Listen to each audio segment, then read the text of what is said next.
La idea de las jornadas de hoy es realizar una introducción sobre la gestión judicial, particularmente en lo que respecta al flujo de casos, y también en lo que concierne a la litigación y la teoría del caso. Es un honor para mí presentar a los expositores, ya los mencionó Marcelo, por un lado Francisco Agustín Jankovics y por el otro Pablo Agustín Grillo Ciocchini, ambos docentes de esta casa de estudios. En el caso de Agustín es docente titular de la Cátedra 4 de Derecho Procesal 2, y en el caso de Pablo se desempeña como docente adjunto de la misma cátedra. Asimismo, en el ejercicio de la profesión, Agustín Jankovic se desempeña actualmente como presidente de la Cámara Segunda de Apelaciones en lo Civil y Comercial del Departamento Judicial de La Plata, y Pablo se desempeña en el ejercicio de la profesión liberal y también como secretario general del Colegio de Abogados del Departamento Judicial de La Plata. En este momento tienen todos los micrófonos silenciados para organizar mejor la exposición. Vamos a esperar que los expositores terminen de realizar cada uno sus exposiciones y luego vamos a habilitar, para que se enriquezca mucho más este encuentro, una instancia donde pueden realizar preguntas y los comentarios que a ustedes les parezcan. Así que le vamos a dar la palabra en principio a Agustín. Bueno, muchas gracias Carolina, muchas gracias Marcelo. Primero de todo, una alegría de ver caras conocidas que hace mucho tiempo que no vemos. Ana de Olavarría, Fer y Mariana de Tres Arroyos, bueno, Marcos de Dolores La Plata Belgrano, es un trípode. Un querido colega, Mauricio Janca, también de Dolores, entre otros, ¿no? Pero fundamentalmente ver gente que uno lamentablemente en esta circunstancia no puede ver, pero bueno, el querido amigo Gastón Fernández también, que hemos compartido tantos trabajos juntos. Bueno, en realidad no quiero hacer demasiados nombres, porque me voy a poner sentimental, pero la verdad que es muy lindo poderlos ver, por lo menos a través de este medio. Sobre todo he mencionado gente que obviamente no es de la ciudad de La Plata.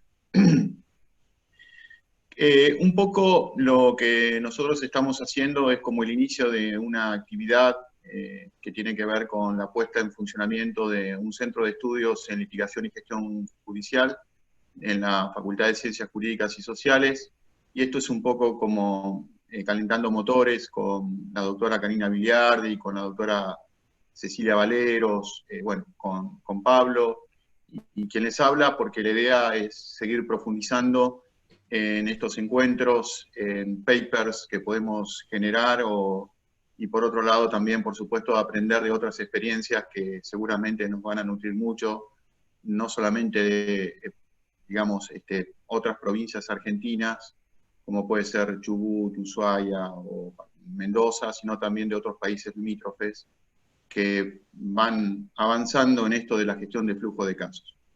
Un poco lo que habíamos conversado en este tema tiene que ver fundamentalmente en dar un marco epistemológico de por qué hacemos lo que hacemos, y después vamos a explicar lo que hacemos, digamos, como en la oficina judicial que tengo a cargo desde hace 7 años, trato de implementar estas ideas que ahora les voy a referenciar, y bueno, para ver cómo nos hemos manejado que en este contexto de pandemia, que lo que ha hecho es apresurar una dinámica que ya veníamos adquiriendo, pero que la tuvimos que poner directamente, sacarlo del banco de pruebas y hacerlo rodar.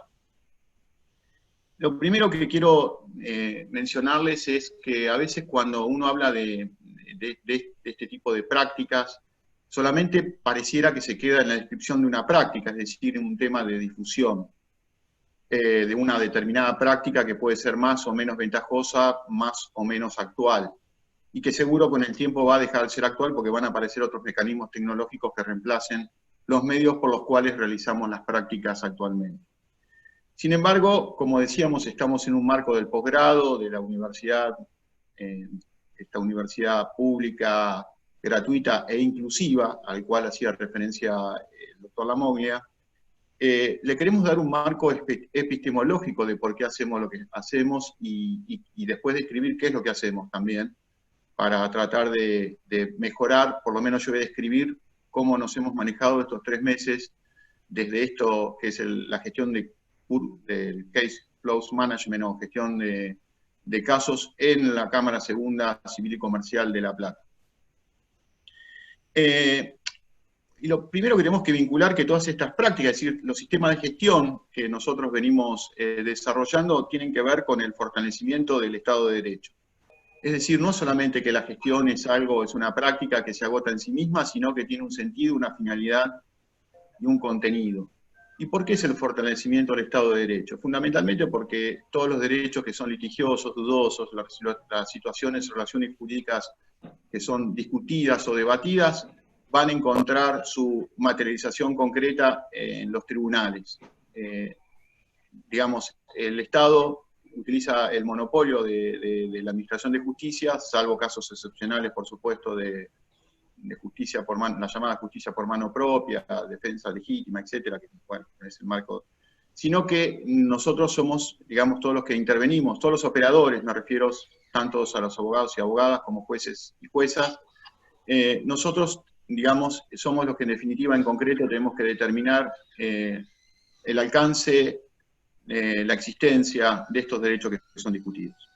Y hay ciertos valores que vinculan el Estado de Derecho. El primero es el acceso a la justicia, ¿no es cierto? Tiene que ver cómo, digamos, cómo las partes ingresan al sistema judicial y cómo transcurren ese sistema judicial.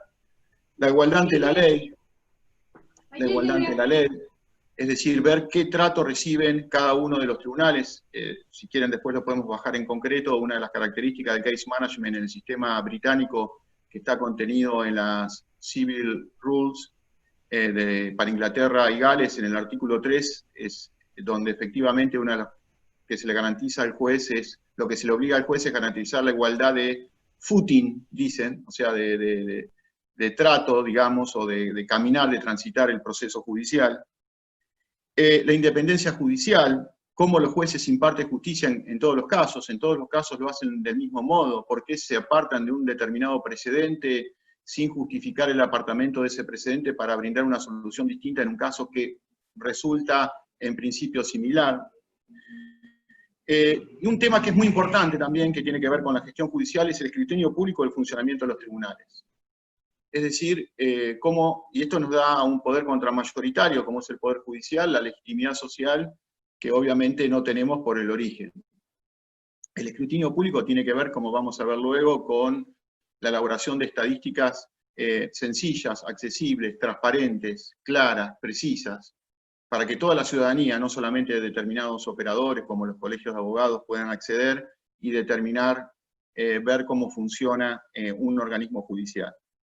Como digo, todos estos valores son compartidos, y este es el segundo punto que quiero remarcar. Es decir, el primer punto era remarcar que cuando hablamos de gestión no solamente nos limitamos a la gestión como la difusión de una determinada práctica, sino que tiene que ver con la consolidación del Estado de Derecho en aquellos derechos, en aquellas situaciones o relaciones jurídicas en las que están discutidos. Por eso que nosotros hablamos de gestión, porque queremos trabajar en el fortalecimiento del Estado de Derecho.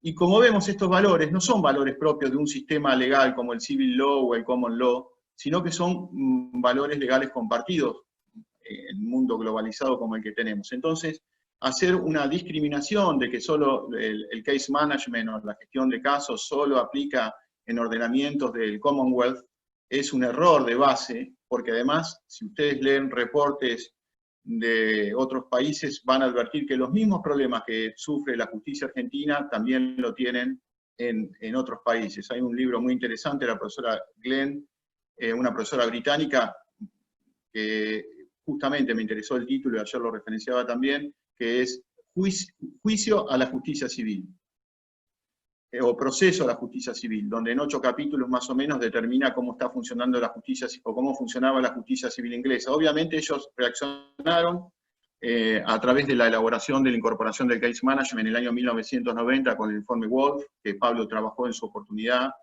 en el Instituto de Derecho Procesal, y después tuvieron otras referencias porque como era costoso, era para hacerlo más accesible desde el punto de vista de los costos para poder favorecer. Bueno, estos parecen cuestiones muy generales, pero estoy dando el marco cognoscitivo epistemológico en un ámbito de posgrado.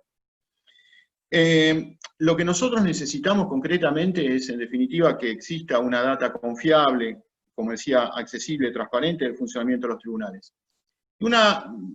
Sobre este tema, decíamos que los mismos problemas que padecen otros otras jurisdicciones son comunes a las que nosotros tenemos, pero por ahí han tomado determinados anticuerpos que les han permitido paulatinamente revertir la situación. Por ejemplo, a ver, no quiero hacer historia sobre por qué surge en el sistema americano el sistema del Pretrial Conference, que está en el artículo 16 de las reglas federales de Estados Unidos, ni tampoco el Discovery, que tiene que ver porque en definitiva llegaban un volumen de casos que no podía gestionar el sistema y los recursos públicos destinados al sistema de justicia no abastecían la cantidad de casos. Entonces lo que dijeron es, ¿por qué no vamos a poner al juez antes del juicio para que se junta con las partes y para que determinen cuáles son los puntos concretos, definitivos, y cuál va a ser la prueba efectivamente conducente? Despejar los temas, lograr acuerdos parciales, lo que parecería ser ahora la audiencia preliminar. Bueno, ellos lo hacen anterior.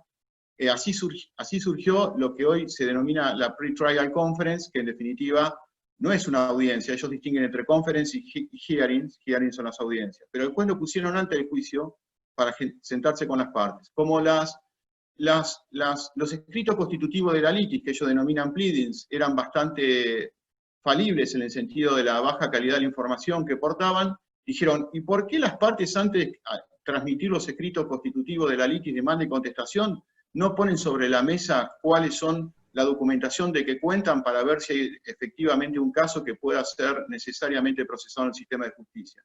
Y así surgió el Discovery, lo que se conoce en la doctrina americana como Discovery. Lo que quiero poner con esto es que ante problemas reales, soluciones pragmáticas. No es que hicieron una discusión ideológica en relación a, bueno, el activismo judicial, menos activo, el juez espectador, director, o el juez director, espectador o dictador. Dijeron, a ver, no podemos gestionar con estos recursos públicos la cantidad de casos que están llegando, tenemos que encontrar una situación que genere, disminuir y mejorar la calidad de la litigación, los procesos que van a entrar, y se les ocurrió hacer esto. Esto viene de 1938 en adelante. Y por otro lado, esto rompe otro tabú que nosotros vemos, es que siempre se nos comentó que en los sistemas adversariales no había jueces activos. Si hay un modelo adversarial por antonomasia, es ese sistema americano de administración de justicia. Sin embargo, tenemos jueces muy activos, inclusive tenemos jueces tan activos que intervienen antes del juicio en estas pre-trial conference. Es más, puede haber más de una reunión, hay una final, que es la Final Pre-Trial Conference, que es la reunión final. O sea, hay que romper estos moldes ideológicos encorsetados en cierto academicismo teórico que nos han llevado a decir de que si un juez en la publicación del proceso tiene que ver más con un juez activo, pero que no aplica un modelo adversarial porque interfiere en la estrategia del abogado, punto al cual se va a referir Pablo en la segunda mitad de la charla. Entonces, vemos en modelos adversariales, particularmente jueces muy activos, inclusive basados en que las partes no pueden faltar a la verdad y mostrar la documentación base de su pretensión o de su defensa. Por otro lado, lo que nosotros hemos visto que hay abundante literatura vinculada con la dirección del proceso en aquellos ordenamientos como el nuestro que se vinculan esencialmente con lo que tiene que ver con el juez de descubrir la verdad en el proceso, pero siempre pensándolo en un proceso particular, no en la cantidad de procesos que uno tiene que tramitar ante cada uno de los organismos que tiene o ante los organismos en los cuales va a tramitar esos juicios.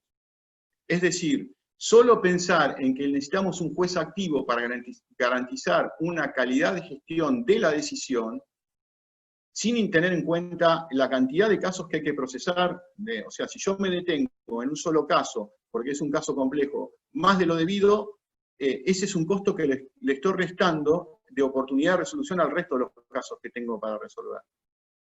Entonces, y acá vamos a distinguir dos conceptos, que esto es una introducción, pero hay dos conceptos clave del management, que es el micromanagement y el management, digamos, el macromanagement. Pero muchas veces nosotros estamos habituados con esto que hemos leído con abundante literatura del activismo del juez en un proceso. Y sin embargo pierde el rastro en relación con el resto de los procesos que tiene que generar. Bueno, en Estados Unidos decíamos, se crea discúlpenme si soy un poco teórico, pero después vamos a ir de lo general a lo particular, pero quiero poner ejemplos para que vean de que nosotros tenemos que subirnos al mundo en esto, porque han resuelto de algún modo los problemas que nosotros nos aquejan, y que nosotros deberíamos copiar aquellas cosas, o tomar aquellas cosas en las cuales nos puedan servir de un punto de vista pragmático.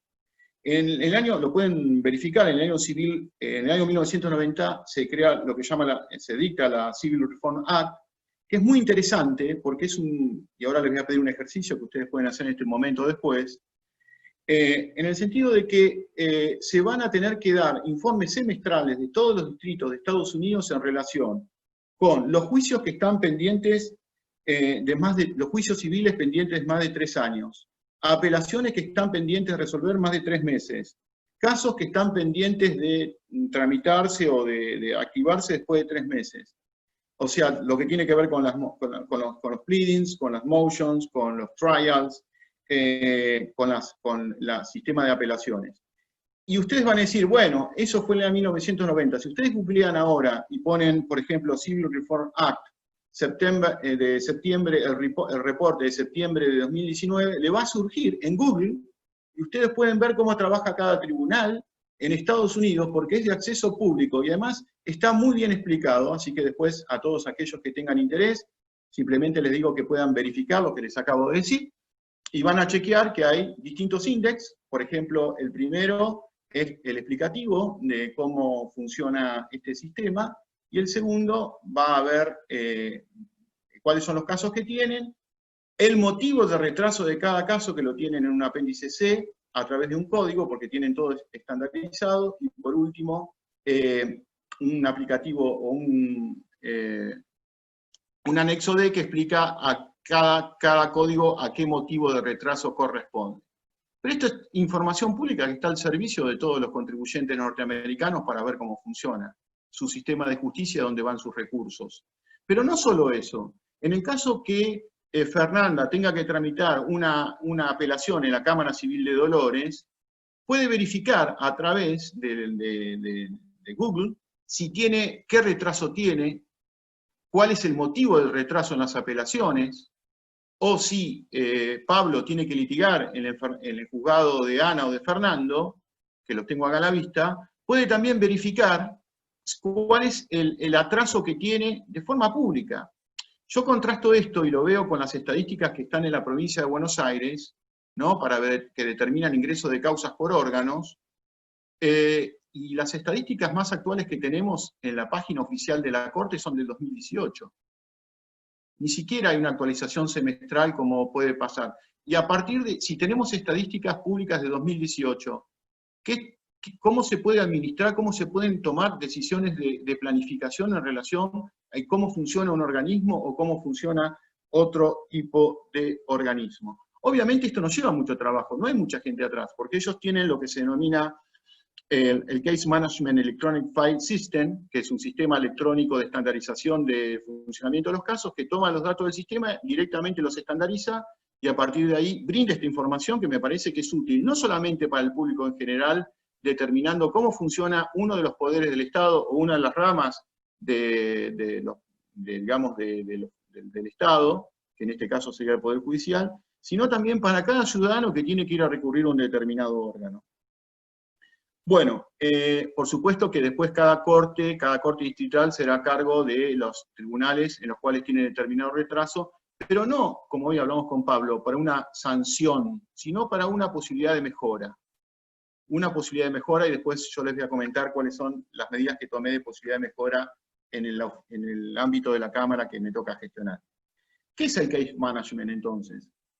El Case Management no es solamente un modelo, no es solo un mecanismo de proceso de litigios, sino que tiene que ver con la recta administración de justicia que favorece la vigencia del Estado de Derecho. Por eso, cuando nosotros hablamos de lo que hablamos, no es que solamente hablamos para describir prácticas, procesos virtuosos de cómo transitar una mejor, una notificación con que sea más certera, más rápida, sino que estamos hablando en definitiva es cómo desde nuestra función, cómo nosotros lo que hacemos es contribuimos a la vigencia real, efectiva, en cada caso concreto de esos derechos que no han sido reconocidos. Un sistema judicial que genera procesos burocráticos y lentos, lo que está favoreciendo, inconsciente o indirectamente, es el incumplimiento de las obligaciones. Porque si yo incumplo un contrato con Estela, que la veo ahí, Estela me va a tener que demandar, pero para que yo cumpla ese contrato, obligadamente en el juzgado de Ana, va a tener que transitar, bueno, Ana es muy rápida en su juzgado, por ahí no puse el mejor ejemplo, pero en un juzgado ordinario va a tener que transitar 2 años para que yo poder llegar a cumplir ese contrato. Entonces, si los procesos se convierten en lentos, en burocráticos, en definitiva, estamos fomentando de algún modo el incumplimiento de las obligaciones, el desconocimiento de los derechos de las partes. Como le decíamos recién, sin datos los tribunales no pueden monitorear el proceso de los casos ni tener el control de los mismos. Y esto no se refiere a las estadísticas que nosotros usualmente, mensualmente hacemos a la Procuración o a la Corte. Me refiero a las estadísticas que cada órgano tiene que llevar por sí para determinar, como vamos a ver y como nosotros hacemos en la Cámara, cuál es el nivel de resolución de los casos y cuál es el nivel de pendencia de los casos. Si yo no sé cuánto me entra y cuánto saco, no puedo manejar el flujo de casos. No puedo determinar si tengo que hacer un mayor esfuerzo, tengo que hacer un menor esfuerzo, si tengo que acelerar o tengo que desacelerar. No puedo determinar cuál es el universo de los casos, los tengo perdidos. Y esto, ¿por qué sucede a veces? Y porque tenemos un monopolio de justicia y el que quiere que espere, si no, que se vaya. Los casos, si el juez no los mueve, que venga la parte y los mueve. No es responsabilidad del juez mover los casos, porque el impulso procesal, por el principio dispositivo, en principio corresponde, por supuesto, no participo de esta idea. Creo que el juez es un factor de eficiencia en la litigación y que el juez tiene que actuar oficiosamente mediante el seguimiento y el control de los casos a través de datos confiables. Hoy, ¿qué nos encontramos en este escenario? Nos encontramos con una baja calidad de información, tenemos ingreso de causas y no sabemos qué causas ingresan. Recuerdo un departamento judicial que seguramente Ana tiene muy presente cuando desarrollamos el plan de oralidad, que era el último distrito o el último departamento judicial de la provincia de Buenos Aires sin incorporarse, que tenía 2 juzgados y que decía que tenía un número significativo de procesos y que por lo tanto no podía tomar audiencias. Bueno, cuando nosotros empezamos a desgajar cada uno de los procesos, casi el 90% o el 80 y pico por ciento de los procesos eran apremios. Los procesos de conocimiento nos llegaban como máximo el 15%, y sabemos que las audiencias se toman en los procesos de conocimiento. En consecuencia es, bueno, ingresos de causas, pero ¿qué tipo de causas? Y además, a partir de qué tipo de causas, vemos qué parte del órgano tenemos que fortalecer. Si necesitamos más empleados, si necesitamos más funcionarios, si necesitamos crear una secretaría para ambos juzgados que lleven los apremios, por ejemplo. Una secretaría común. A eso me refiero con el tema de la calidad de la información para determinar políticas de planificación. Después vemos la carencia de estándares de procesamiento para los casos. Ahora Pablo va a referir a eso, pero tenemos un único código procesal, pero se interpreta de tan variadas y disímiles formas que tengo que ir a un cuadernito cómo el juzgado tal interpreta tal disposición y cómo el juzgado tal interpreta la otra. Y vos decimos, pero ¿cómo? ¿No tenemos un código procesal que dice exactamente lo mismo? Ah, sí, pero varía de acuerdo al intérprete. Varía de acuerdo a la tradición o a la práctica que tiene dicho juzgado. Y por supuesto la falta efectiva de los casos. ¿Cuál debería ser la finalidad del proceso o del sistema judicial? Es la tramitación de los casos con la máxima eficiencia consistente con el valor justicia. No por ser eficientes le vamos a restar, no por lograr metas en plazos le vamos a restar, vamos a sacar una resolución netamente formal que no resuelve el conflicto, ni tampoco por querer dictar la máxima resolución o la mejor resolución, bajando toda la doctrina nacional y extranjera. Lo que vamos a hacer es particularmente, ahí veo algunos comentarios en el chat que después responderemos, vamos a postergar los procesos que van a ser ineternos. Entonces, lo que les quería comentar es, en definitiva, ese debería ser y esto es muy claro, queridos amigos y amigas. ¿Por qué es muy claro? Porque nosotros no podemos reconfigurar la calidad de los conflictos, no tenemos la pre-trial conference, no podemos disminuir el ingreso de los conflictos al sistema judicial porque tenemos convenios internacionales que integran la Constitución, que nos determinan el acceso a la justicia. Simplemente menciono 2, el 14 del Pacto Internacional de Derechos Civiles y Políticos, y por otro lado el artículo, bueno, los artículos 8 y 25 del Pacto de San José de Costa Rica o Convención Americana de Derechos Humanos, que están contenidos en la Constitución a partir del artículo 75, inciso 22. Entonces, lo que les digo es, como no podemos disminuir la cantidad de procesos, tenemos que gestionarlos, si queremos cumplir con los estándares actuales del debido proceso legal.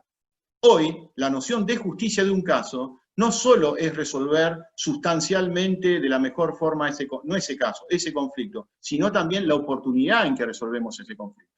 Ya tenemos 3 sentencias, y creo que nos hace precio la Corte Interamericana de Derechos Humanos, por violación de plazo razonable en el proceso civil. Tenemos 3 sentencias, la última se dictó en noviembre del año pasado, por responsabilidad del Estado argentino en relación a violación del plazo razonable. Entonces, la noción de justicia no es solamente resolver el proceso del punto de vista de la calidad de ese proceso y la fundamentación o argumentación, las buenas razones, digamos, en teoría de la argumentación que da el juez, sino también tiene que ver con el tema del tiempo, la oportunidad en que llega ese proceso. Y también los costos, porque si nosotros leemos el artículo 15 de la Constitución de la Provincia de Buenos Aires, vamos a ver que habla del acceso a la justicia. El acceso irrestricto a la justicia y la gratuidad de los trámites, dice la Constitución. Entonces, el tema de los costos también impacta en el estándar de debido proceso legal. Por eso, cuando hablamos de gestión, hablamos de qué contenido le estamos dando al debido proceso legal en nuestros tribunales.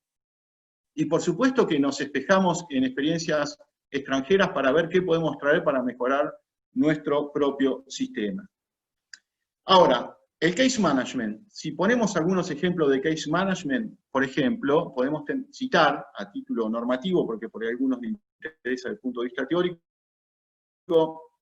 el artículo 14.1 de los procesos transnacionales de la UNIDROIT, que esto está pensado para un sistema del civil law como es Europa en su mayoría, como los países europeos, donde fíjense que dice gestionar activamente el procedimiento ejerciendo discreción para lograr la solución de la disputa de manera justa y eficiente y con velocidad razonable. O sea que acá le estoy trayendo un concepto del case management o del sistema de flujo de casos que está pensado para la Unión Europea, en los conflictos transnacionales, particularmente de índole comercial.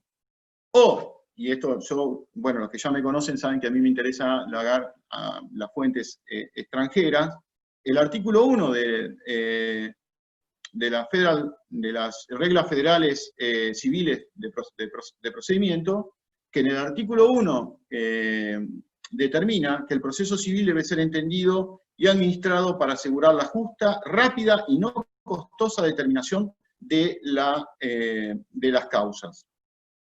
Dice, de cada caso o procedimiento. O sea que el artículo 1 de la del Sistema Federal de la Regla Federal de Estados Unidos establece cuál va a ser el fin relevante del sistema de justicia. En el artículo 1.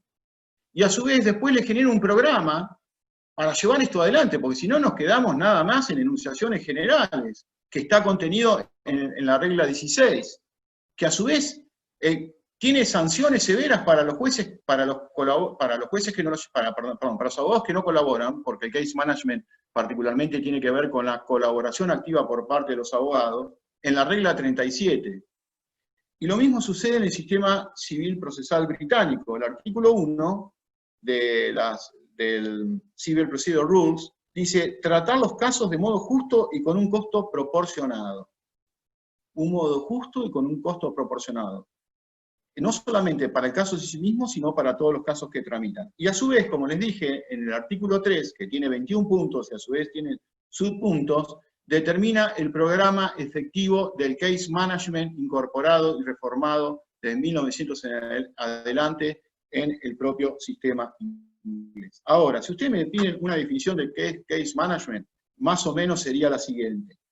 Es un mecanismo de eficiencia procesal por el cual los jueces, en los casos particulares, se constituyen en responsables del desarrollo de la litigación. Se constituyen en responsables del desarrollo de la litigación con el propósito de asegurar La meta del sistema judicial o la finalidad relevante, les puse como ejemplo los artículos 1 y de las reglas federales del sistema norteamericano y de las reglas civiles de procedimiento, de proceso civil para Inglaterra y Gales. Entonces, asegurar la finalidad del sistema de justicia respecto tanto de un caso particular como del resto de los asuntos que son llevados ante ese propio tribunal. Bueno, como vemos, esto tiene que ver con el desempeño que tienen que tener los propios tribunales en relación. ¿Cómo voy con el tiempo? No sé si voy bien, porque quedamos media hora y no quiero ser... ¿Voy bien, Pablo? Sentite libre. Ok. Voy a prender la luz entonces. No tan libre como para irte y dejar a todos acá esperando, pero más o menos libre. No, pero ya me sentía como muy oscuro. Bueno, los tribunales tienen, después por otro lado lo que se sostiene al respecto concretamente es, bueno, esto es para un determinado fuero, o es para un determinado tribunal, o es para una determinada jurisdicción. En realidad no es para un determinado fuero. Todas las necesidades y propósitos de los tribunales son compartidas. Todas son. Por eso todos tienen las mismas necesidades y todos los tienen el mismo. Después la tutela será la tutela penal, la tutela civil, la tutela de familia, la tutela laboral, etc. Pero todos tienen las mismas necesidades. La pregunta que yo me hago también y que siempre nos hemos hecho y la experiencia nos ha llevado a determinar, que poner más órganos en la medida que no se modifiquen la forma de trabajo de esos tribunales no contribuye a nada. Nosotros en la ciudad, en el Departamento Judicial de La Plata, se han creado hace 2 años más o menos dos juzgados de familia, de los cuales lo que ya están sobresaturados en el manejo de las causas. O sea, la respuesta no es crear más órganos. La respuesta es direccionar la forma de trabajo de esos órganos. Seguimos sumando órganos, y después, en todo caso, quedan como vacíos de trabajo, porque o están sobresaturados de trabajo o no tienen trabajo. Entonces, la idea es no generar más mecanismos burocráticos, es direccionar cómo vamos a trabajar en cada uno de esos procesos, teniendo en cuenta los tiempos y teniendo en cuenta los costos. Por supuesto, no en disminución de la calidad del servicio de justicia. Entonces, lo que tenemos que hacer nosotros es lograr data confiable, mecanismos de trabajo concretos, que lleven a una mejora del sistema de justicia, asumiendo la responsabilidad por parte de cada uno de los responsables de esas áreas. Bueno, ¿cómo nos hemos manejado nosotros en lo que tiene que ver con la Cámara durante estos 3 meses que llevamos? Lo primero que empezamos a hacer lo primero que empecé a hacer es modificar el sistema estadístico. O sea, empecé a hacer estadísticas desde el 20 de marzo al 20 de abril, del 20 de abril así sucesivamente, por cada mes de cuarentena. O sea, nosotros empezamos a llevar nuestras propias, no las estadísticas de la Procuración de la Corte, nuestras propias estadísticas, particularmente por cada mes de cuarentena. Estadísticas que hemos compartido a ministros de la Corte y que hemos compartido al Colegio de Abogados Departamental. Para que, si hablamos de transparencia, exactamente. Entonces, lo que podemos determinar ahí es qué cantidad de causas han sido resueltas, qué tipo de causas han sido resueltas, divididos por honorarios, despachos simples, sentencias interlocutorias y sentencias definitivas. Cuando hablamos de sentencias definitivas, discriminamos las sentencias que son dictadas en los procesos ordinarios y sumarios, que son las apelaciones libres, de aquellas sentencias que tienen acuerdo de voto individual, pero que son interlocutorias con acuerdo de voto individual, por una cuestión de que pueden llegar a la Corte en relación de lo que se está resolviendo. Pero que en realidad son sentencias interlocutorias. No son procesos en relación, ingresan como una apelación en relación, pero que después, porque pueden llegar a ser sentencia equiparable definitiva, se le da acuerdo de voto individual. Pero no son lo que trabajan los jueces. Lo que trabajan los jueces son las sentencias, las apelaciones libres, que son las sentencias de mérito en los procesos ordinarios y sumarios, como ustedes saben. Entonces, porque esto genera un determinado mecanismo. Si yo quiero inflar la estadística, digo, saqué 30 sentencias definitivas en un mes.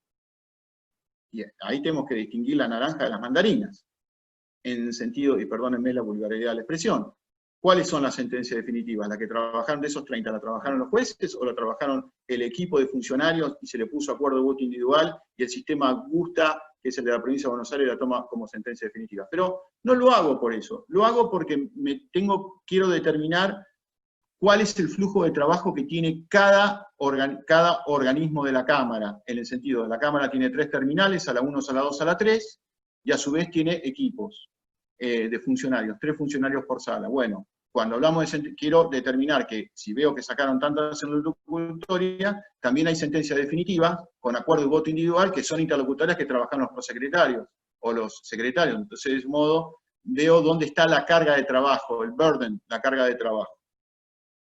Uno de los sistemas que nosotros pergeñamos también es el sistema del backup. Por ejemplo, en el caso una sala estaba atrasada, el prosecretario de presidencia fue a trabajar a sacar interlocutorias a esa sala. Otro de los mecanismos que tomamos es, uno de los jueces tuvo un problema con la firma digital y durante un mes el resto de los jueces fueron a contribuir a esa sala sacando interlocutorias para que no se atrase la sala hasta que el juez pudiera solucionar su tema de trabajo remoto a través de la firma digital. Esto tiene que ver con trabajar en equipo, no es que el problema de la sala tal es de la sala tal, no, es un problema de la Cámara. Y todos trabajamos en forma horizontal en la Cámara y de modo dinámico. Después otro de los ejemplos que tomé es, más allá de estas estadísticas, que bueno, después si quieres se las comparto, así ya veo también cómo va aumentando el trabajo en la cuarentena y cómo venimos con esto, es particularmente los grupos de despachantes. Yo tengo 2, 4, 6 despachantes, 2 por sala. En alguna sala tenía 6, lo reduje a 2, trabajan directamente conmigo, no trabajan con el secretario. O sea, tengo un grupo de despachantes que particularmente cualquier inconveniente que se genera en alguna de las salas para uniformar los despachos de presidencia, se trabaja en el grupo y las decisiones, por supuesto, como las firmo yo, las tomo yo a esos despachos. En definitiva, trabajo directamente con los despachantes sin pasar por el pisado del secretario y sin la consulta a los secretarios. Los despachantes trabajan conmigo. Y eso tiene que ver también con una forma de verificar el cumplimiento de los plazos de las presentaciones. Una cuestión muy simple que tiene que ver con esto para el control y el procesamiento de los casos, es que a partir de que los despachantes empezaron a trabajar conmigo, cada vez que despacho una presentación, en el despacho se pone la fecha de cuándo se realizó esa presentación. O sea, si doy traslado de una expresión de agravios, es de la expresión de agravios expresado en el día 3 de julio de septiembre, traslado a la contraparte, tal. Entonces, del propio despacho yo puedo verificar el cumplimiento de los 3 días del plazo de las providencias simples que tienen que, de acuerdo nos exige el Código Procesal. Eso es una buena práctica. Antes yo ingresaba directamente a Gusta y verificaba. Por supuesto que me he encontrado con situaciones en las cuales una resolución, se salía una cédula electrónica a los 10 días y después salía una cédula electrónica a los 11 días. O sea, 21 días después. Porque no era el mismo que notificaba, el mismo que hacía el despacho era el que notificaba. Bueno, esas cosas las hemos corregido, por supuesto, porque uno es un aprendizaje. Entonces, una de las cosas, vuelvo a decir, es que cuando estoy sacando un despacho, se le pone a lo que se está sacando la fecha de lo que se está despachando. O sea, no la fecha del despacho mío, por supuesto, sino la fecha de lo que se está despachando. Otro de los temas que hemos hecho es el llamado mail de cortesía. El de mail de cortesía por una sencilla razón. Todas aquellas notificaciones por nosotros no tenemos presentaciones electrónicas para dejar nota, porque como todo lo que se notifica por nota, se lo mandamos por mail de cortesía, de modo tal de que directamente la parte le llega el resolutorio. Por supuesto que no es un sistema de notificación, es un mail de cortesía. Se va a notificar el día que le corresponde la notificación por nota. Pero es una forma de que él pueda seguir el seguimiento, el tracking del proceso a través de los mails de cortesía. Y a su vez, hay cuestiones que no se notifican, o sea que no por día de nota, pero por ejemplo, les pongo algunos ejemplos del día de hoy. Recepción de documentación. Habiéndose recibida, la parte sabe que se recibió la documentación y se le manda firmado ese despacho, un mail de cortesía para que las partes sepan de que la documentación que se había pedido con fecha tal fue recibida en el día de la fecha y salió el despacho. Ratificación del artículo 48. Vino una parte y ratificó, bueno, ese despacho se le manda mail de cortesía a las partes para que sepan que la gestión está ratificada. Por ejemplo, también tenemos, respecto a notificación por nota, traslado para la contestación de expresión de agravios, o, por ejemplo, autos para sentencia. Directamente saco el auto para sentencia y mando el mail de cortesía. Obviamente, si la parte quiere solicitar la revocación, se va a quedar notificado el día que corresponda del día de nota, pero ya sabe que se dictó el auto para sentencia. Puedes hacer el seguimiento de su propio expediente. Otro mail de cortesía es que no es notificación por nota, pero tiene que ver con la radicación por prevención. Se vuelve a radicar un expediente que ya había estado en una de las salas, se le manda el mail de cortesía por la radicación por prevención y porque si alguno de los jueces, alguna de las partes quiere recusar a alguno de los jueces, distinto del que intervino en su momento, lo puede hacer. Entonces, esto es una colaboración que tenemos directamente entre todos los operadores del sistema. Los despachos simples de las salas también los verifico a través del sistema Augusta. Veo qué firma la sala como despachos simples para verificar, por ejemplo, que, esto, discúlpenme, lo voy a decir en silencio, en silencio quedan estos 50 personas que somos, es que muchas veces lo que no sacan por presidencia en plazo lo mandan a sacar por sala.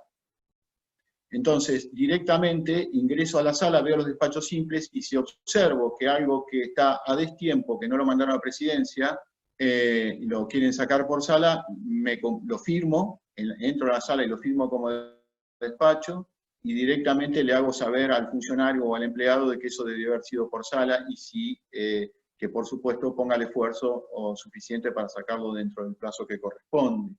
O eventualmente, qué es lo que están sacando los propios jueces.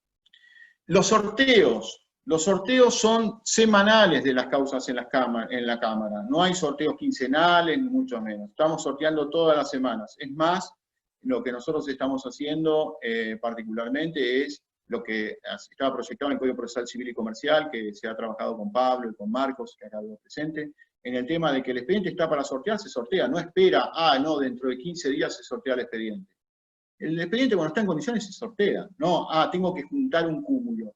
Hoy se sortearon expedientes, por ejemplo, en la sala 2, que yo intervengo como juez, porque bueno, estoy cumpliendo hasta que se complete el lugar de la doctora Bermejo. Hoy se sortearon 7 expedientes. Los sorteos, por supuesto, son todos electrónicos. Tanto los sorteos de expedientes en cada una de las salas, la distribución de expedientes en cada una de las salas, como los sorteos entre los jueces. O sea, si tengo un solo expediente, lo sorteo. No digo, no, tengo que juntar el número par para poder sortear, porque si tengo 2 jueces, le toca uno cada uno. Hay un solo expediente, está para sortear, se sortea. De manera tal de que se puede ir trabajando. Entonces no es que tenemos sorteos quincenales, tenemos sorteos semanales, por lo menos en la sala 2 y en la sala 3.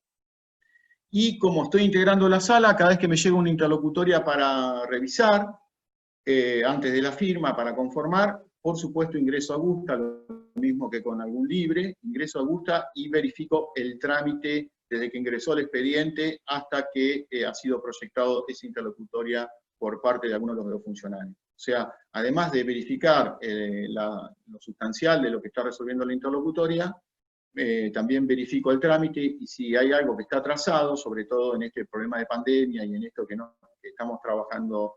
Nosotros en la Cámara somos 46 personas. Las guardias son de 3 personas diarias. Cada sala tiene un día de guardia.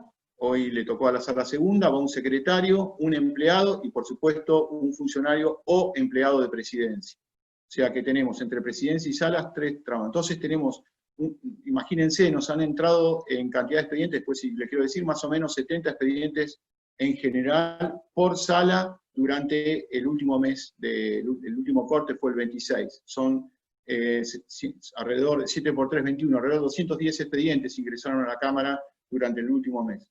Nosotros tenemos que, si no tomamos un sistema de gestión activo, no vamos a poder llevar adelante y vamos a tener un cúmulo de trabajo que no vamos a poder dar abasto. Para lo tanto, es necesario tomar, o considero yo, estas medidas para que podamos transitar y hacer realidad lo que voy a terminar con lo que dije. No es solamente sistemas de gestión al solo efecto de lo mío es más rápido, es mejor, es más... No. Hoy la tutela, el debido proceso legal se integra con la justicia sustancial del caso, con la oportunidad y con los costos. Recuerdo particularmente cuando tuve el honor de integrar la Cámara de Dolores, que es donde yo aprendí a ser juez, en la Cámara de Dolores, así que le tengo muchísimo cariño, y de paso saludo a un querido colega, Mauricio Janca, que está acá con nosotros también. De allí, particularmente, vimos que tenía un gran manejo de casos, un gran ingreso de casos cuando llegamos con la doctora Badía. Cuando pusimos la cámara al día, casi no entraban casos. O sea que se utilizaba el mecanismo de apelación como un mecanismo de ganar tiempo y dilatorio. No digo que sea todos los casos así. Esa fue mi experiencia hace un montón de años atrás. Lo que nosotros queremos es que la cámara sea un orden de revisión, entre y salga el expediente. No que el expediente entra, salga porque le falta algo, vuelva a entrar, vuelva a salir, vuelva a entrar, se resuelva. No, el expediente tiene que entrar, los pronunciamientos de los jueces de instancia tienen que entrar, revisarse y salir, rápido. Y si falta algo, se pide. No es que se manda el expediente, se pide. Por supuesto que así como chequeo el tema de los trámites cuando viene una interlocutoria o también una sentencia definitiva, también hago lo propio cuando la Corte me manda expedientes que han resuelto por recursos de nulidad o extraordinarios. También verifico, por ejemplo, en qué tiempos sacan las cédulas, en qué tiempo. Por una cuestión de aprendizaje, no por una cuestión de ir verificando. Bueno, en definitiva, este es un poco lo que le quería plantear a rasgos generales por qué hacemos lo que hacemos. Hemos aprendido mucho de experiencias extranjeras, los hemos adaptado a nuestro modo de comportamiento y fundamentalmente la pandemia nos ha exigido tomar ciertas medidas concretas, efectivas, para que los expedientes no se pierdan en el limbo de lo digital. Lo que nos gustaría es un sistema de Augusta, y lo he conversado con el director de informática, que tenga ciertos alertas. O sea, vencido un plazo, tire la alerta en ese expediente. Hoy ya no tenemos el casillero para ver si todos estos que mandamos a expresar agravio contestaron o no. Ahora no podemos venir 2 meses y medio después para decir, uy, mira, acá no contestaron. Necesitamos que el mismo sistema informático, y esto tiene que ver con el uso de la tecnología, tiene que ver con una parte muy específica del case management que se llama el case tracking, que tiene que ver con el seguimiento de los casos, con timetables, con deadlines y con warnings, digamos, o sea, con el tema de generar. O sea, el sistema de justicia no se va a resolver la carga que tenemos con mayor burocracia. La tenemos que resolver con cambiar los mecanismos en los cuales nosotros procesamos el flujo de expedientes que tenemos para resolver, por supuesto, colaborativamente con los abogados. Si yo estoy sacando una resolución, aunque se notifique por nota, o aunque no se tenga que notificar por nota, que una gestión no me cuesta nada notificarla al domicilio electrónico del abogado. Simplemente lo que tengo que hacer es cargarle el domicilio electrónico en el módulo de firma digital, de modo tal de que el abogado se entere en cuánto tiempo lo resolvimos y qué fue lo que resolvimos. No me cuesta nada, firmo, pongo notificar, urgente, público, procesar, ¡pling! Notificar marcados y mando a notificar todo lo que tengo para notificar. Como hacen ustedes, no estoy diciendo nada raro ni nada nuevo. Simplemente lo que hemos hecho es, no queremos que los expedientes se nos pierdan en esta lamentable y maldita cuarentena. Bueno, quedo abierto después a cada una de las preguntas y les agradezco nuevamente la presencia de todos y cada uno de ustedes. Y espero que las prácticas que les he compartido, que por supuesto son mejorables y que seguramente va a haber buenos aportes de parte de ustedes, la podemos enriquecer simplemente y que ustedes se puedan enriquecer con alguna de ellas. Así que bueno, sin más, me parece que lo dejamos a Pablo, que es el más divertido de todos. Así que bueno, después por supuesto abierto a todos los comentarios, sugerencias, críticas y bueno, y aportes que ustedes quieran realizar. Muchas gracias. Ahora se supone que te aplaudirían y todo, pero como están todos silenciados no pueden. Ahí uno te puso aplauso. Bueno, no sé si... Bueno, ahí vienen todos los aplausos, todos juntos. Doy por reproducidos todos los saludos que hizo Agustín a las amigas y amigos que están acá. Un gusto verlos, aunque sea así, de esta forma. Notarán que en toda la charla de hoy no se dijo ni coronavirus, ni cuarentena, ni en tiempos de pandemia, ni todas las cosas que se dicen en todas las charlas que estamos viendo y dando todos los días, porque queremos pensar un poco en cosas que son para después.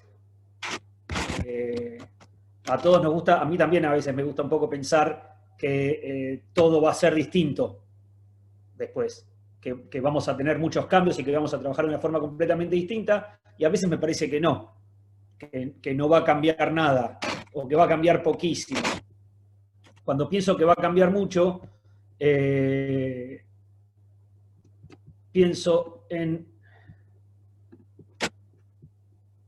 Cuando pienso que va a cambiar mucho, pienso en esto,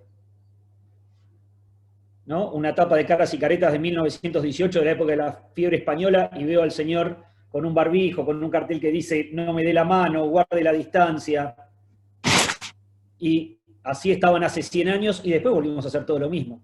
Volvimos a darnos besos, a tomar mate, a no guardar la distancia, y espero que volvamos a hacer todo lo mismo. Pero podemos pensar en algunas cosas para los momentos de después. La que podemos pensar hoy, o la que estamos tratando de pensar hoy, es cuál es el lugar para las abogadas y abogados en un proceso que funciona según los lineamientos que trazó Agustín. Es decir, un proceso que es gestionado por el tribunal, como dicen en general los que estudian la gestión del flujo del caso, con una transferencia de la responsabilidad por el avance del caso y por el flujo del caso de los abogados a los tribunales.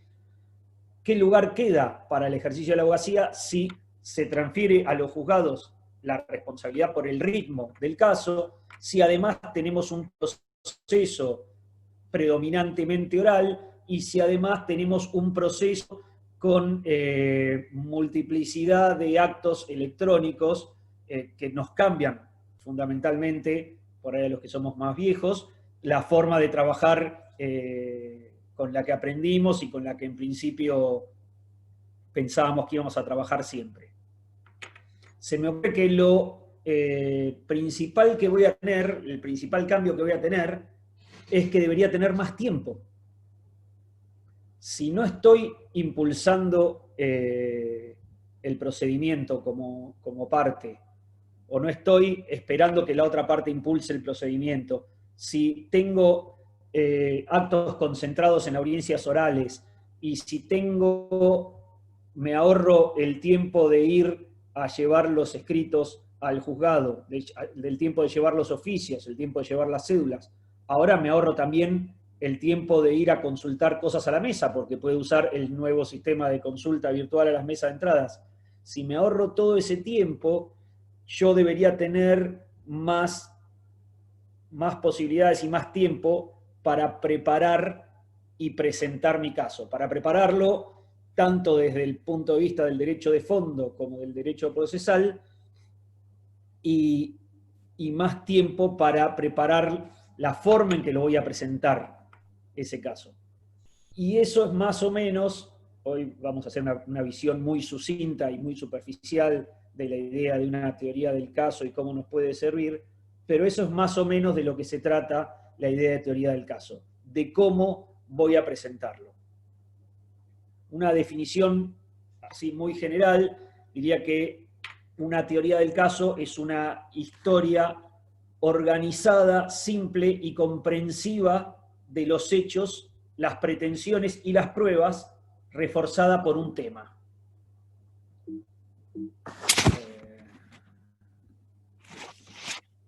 Algo como eso que está ahí. Esa sería una definición general de teoría del caso. Y esta teoría del caso es una hoja de ruta, un plano que me va a servir a mí como organizador de este tiempo que tengo. Por empezar, es una historia. En general recordamos mejor y comprendemos mejor cuando la información es presentada con la forma de una historia. Nuestra mente está seteada para entender historias y para acordarse de historias.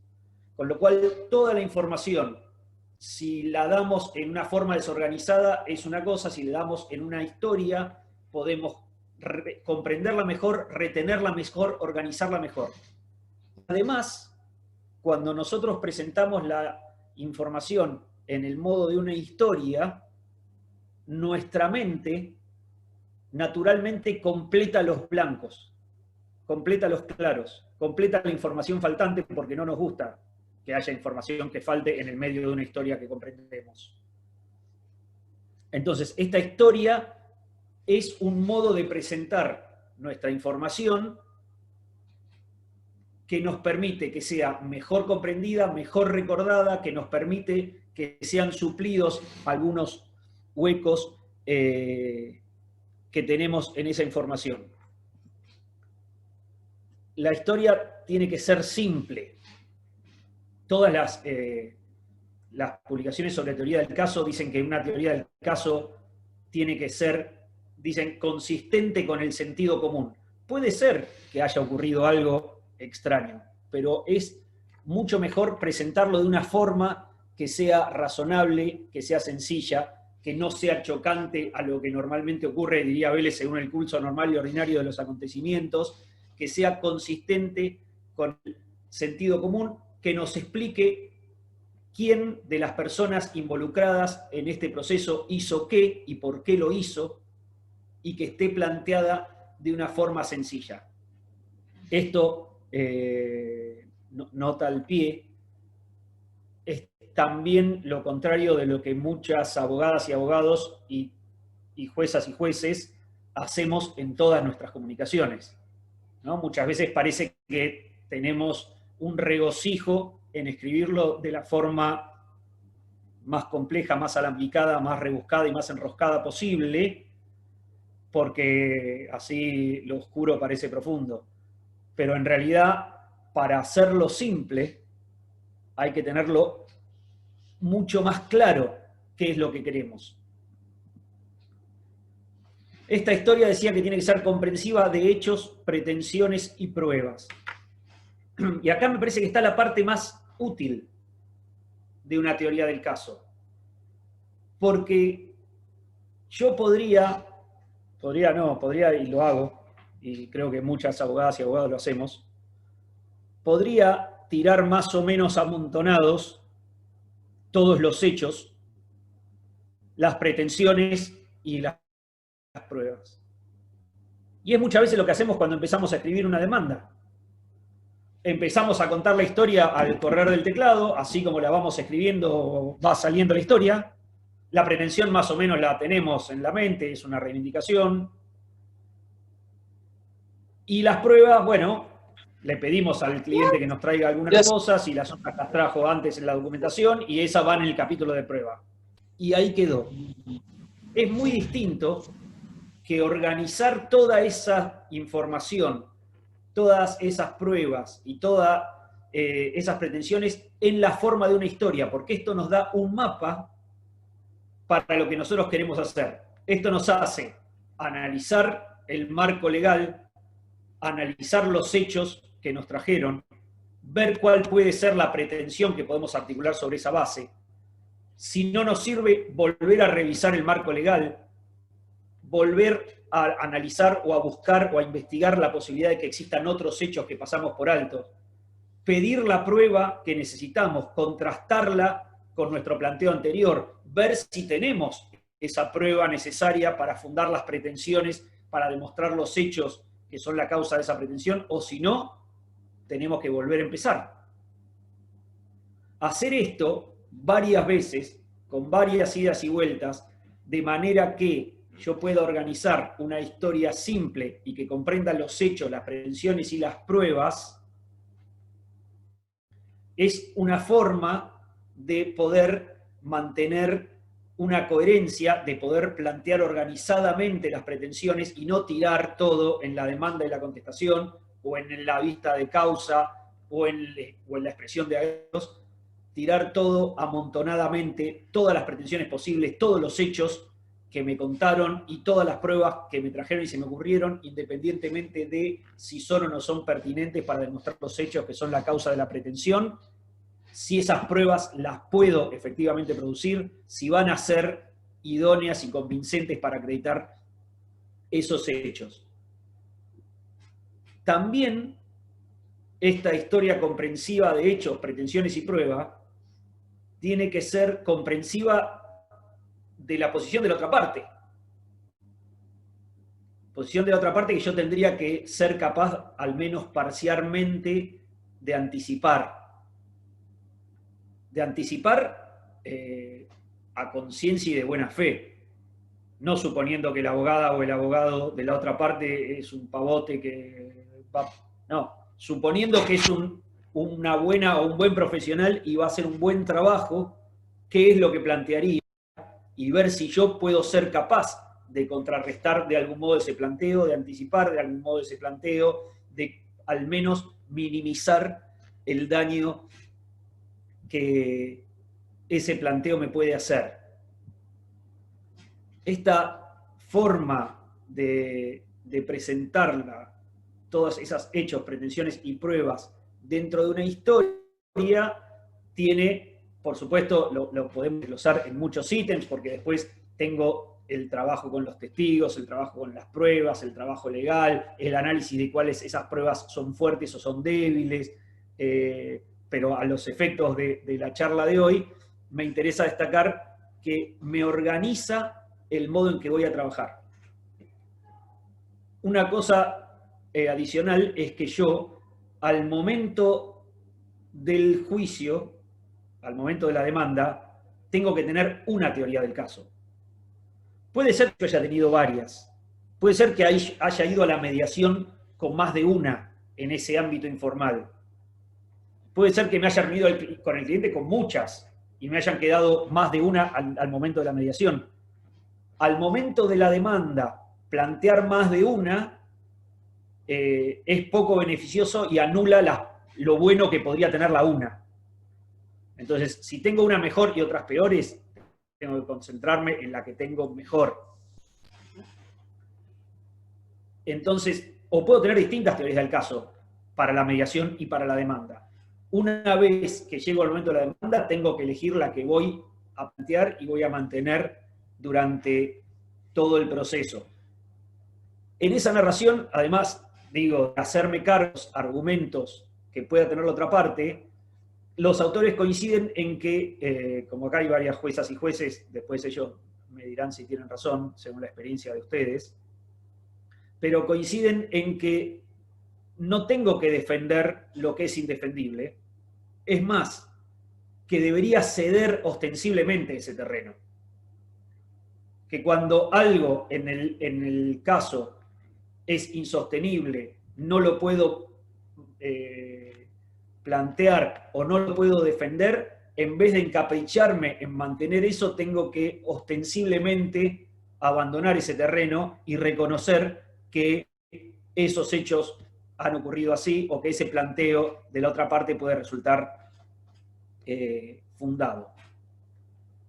Y les decía que esta historia simple, comprensiva de hechos, pretensiones y pruebas, que me ayuda de esta forma a organizarlo, tiene que estar reforzada por un tema. El tema, dentro de la teoría del caso, en general alude a una frase, una palabra o un lema, si quieren llamarlo así, que dejen claro por qué mi cliente tiene que ganar, por qué mi cliente tiene que prevalecer. El tema tengo que plantearlo desde el inicio y mantenerlo durante todo el proceso, y cumple varias funciones. Por un lado, sirve como un recordatorio de qué se trata el proceso. Es importante porque permite retener de qué estamos discutiendo y retener una impresión sobre el caso. y además porque apela generalmente a la emoción o algún tipo de emotividad que es útil para justamente mantener la opinión que queremos formar sobre el caso. Un tema puede ser tan sencillo como: este es un caso de codicia empresaria, este es un caso de un empleado explotado, este es un caso de un accidente anunciado. Hay uno muy famoso en Estados Unidos, es el del juicio de O.J. Simpson, una estrella de fútbol americano y después estrella de películas, que según el resultado del juicio no le cortó la garganta a su mujer y al amante, y durante el juicio el guante que habían encontrado en la escena del crimen manchado de sangre lo exhibieron como prueba, y el abogado de Simpson dijo que se lo ponga, y como Simpson era un gigante, el guante no le entraba, no le pasaba de la mitad de la mano. Hay varias teorías después sobre por qué no le entraba, si él estaba tomando alguna medicación que lo hacía inflamarse, bueno, pero la cuestión que no le entraba. El abogado de Simpson, un penalista muy famoso, empezó a decir en ese momento: if it doesn't fit, you must acquit. Si no le entra, tienen que absolverlo, y se pasó todo el resto del mes siguiente de juicio repitiendo: si no le entra, tienen que absolver, si no le entra, tienen que absolver. Ese fue un lema que surgió ahí, pero que él usó consistentemente durante el resto del proceso. Ese lema, ya les digo, nos permite reducir el caso a una frase para seguir insistiendo con eso durante todo el proceso. Algunos hablan además de que se pueden usar etiquetas. Las etiquetas, Antonin Scalia, un fallecido juez de la Corte norteamericana, decía que son para ganar el campo de batalla semántico.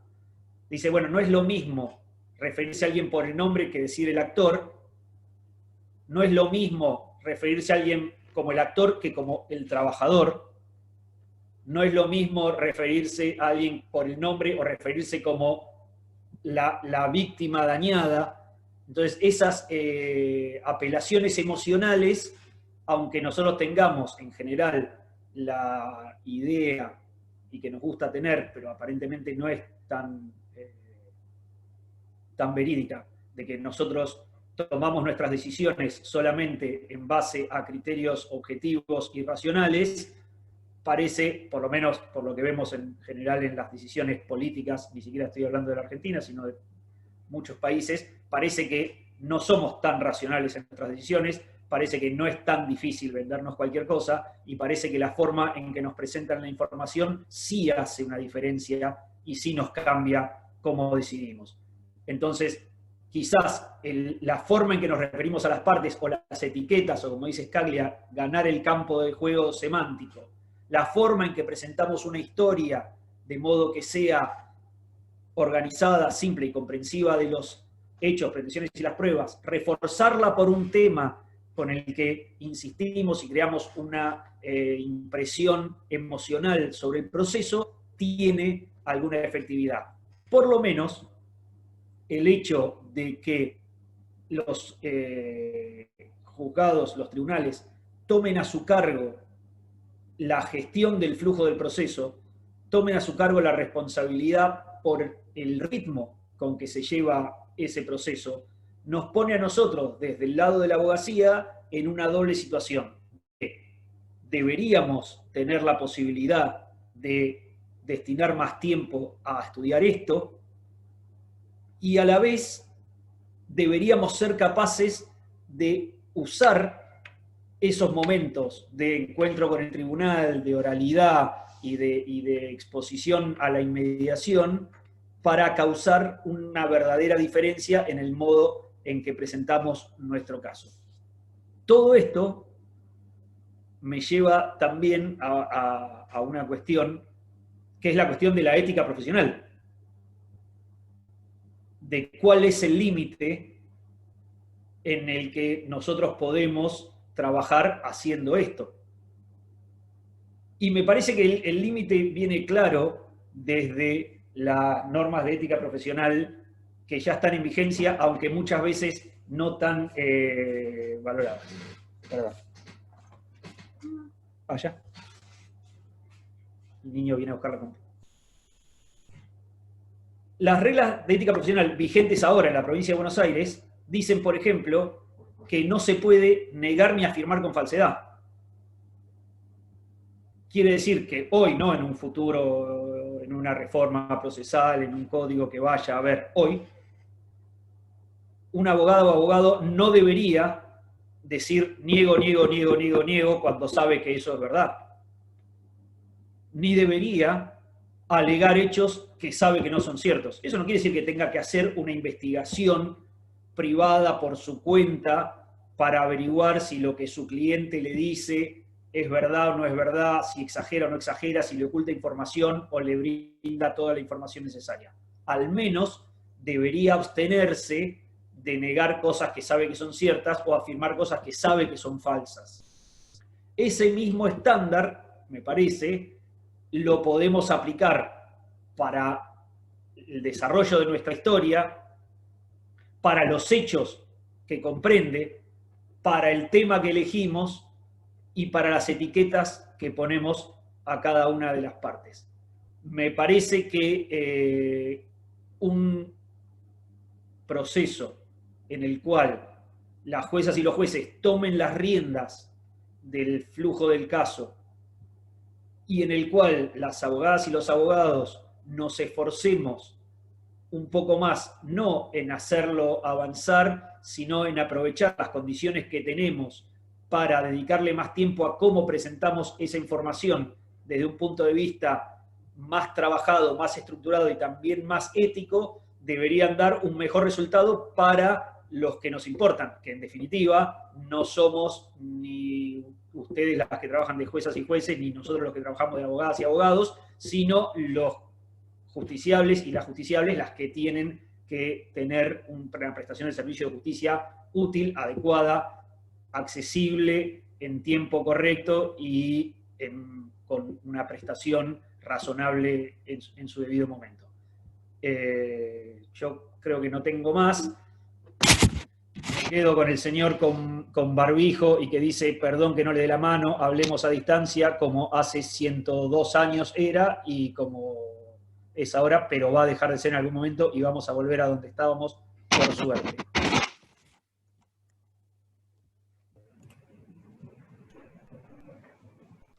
No sé si hay preguntas. Seguimos, Carolina, te escuchamos. Yo les voy a leer las preguntas que hay en el chat. Hay una pregunta para Agustín, de Fer Silva. Pregunta si no tenemos oficinas de gestión y estadística y cómo hacemos para obtener información para tomar decisiones sobre gestión.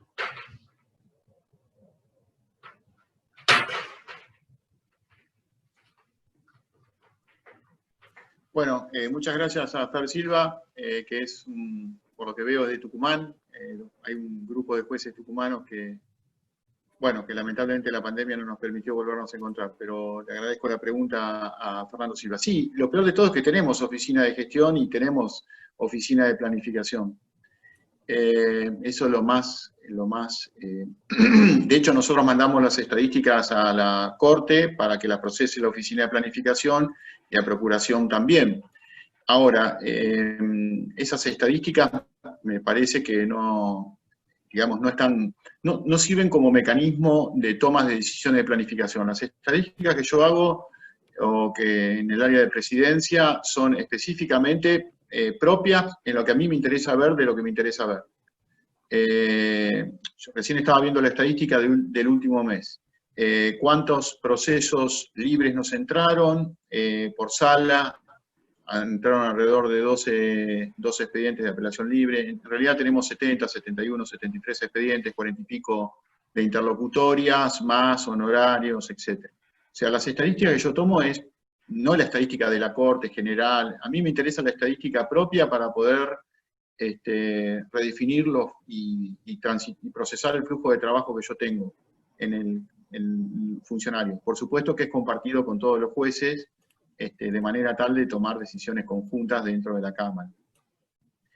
Y bueno, eso es lo que decía. Una cosa me quedó por agregar, que tiene que ver con esto de por qué lo hicimos junto con Pablo, que es simplemente general, pero bueno, es interesante, es que las 4 herramientas que tiene el Case Management, el primero es la conferencia de Case Management, que está en el artículo 16, que acá lo estaba repasando, que es exactamente lo que se hace en la audiencia preliminar en la provincia de Buenos Aires: simplificar pruebas, obtener reconocimiento, lograr acuerdos parciales, sacar pretensiones frívolas, dice el propio ordenamiento federal de Estados Unidos, civil federal.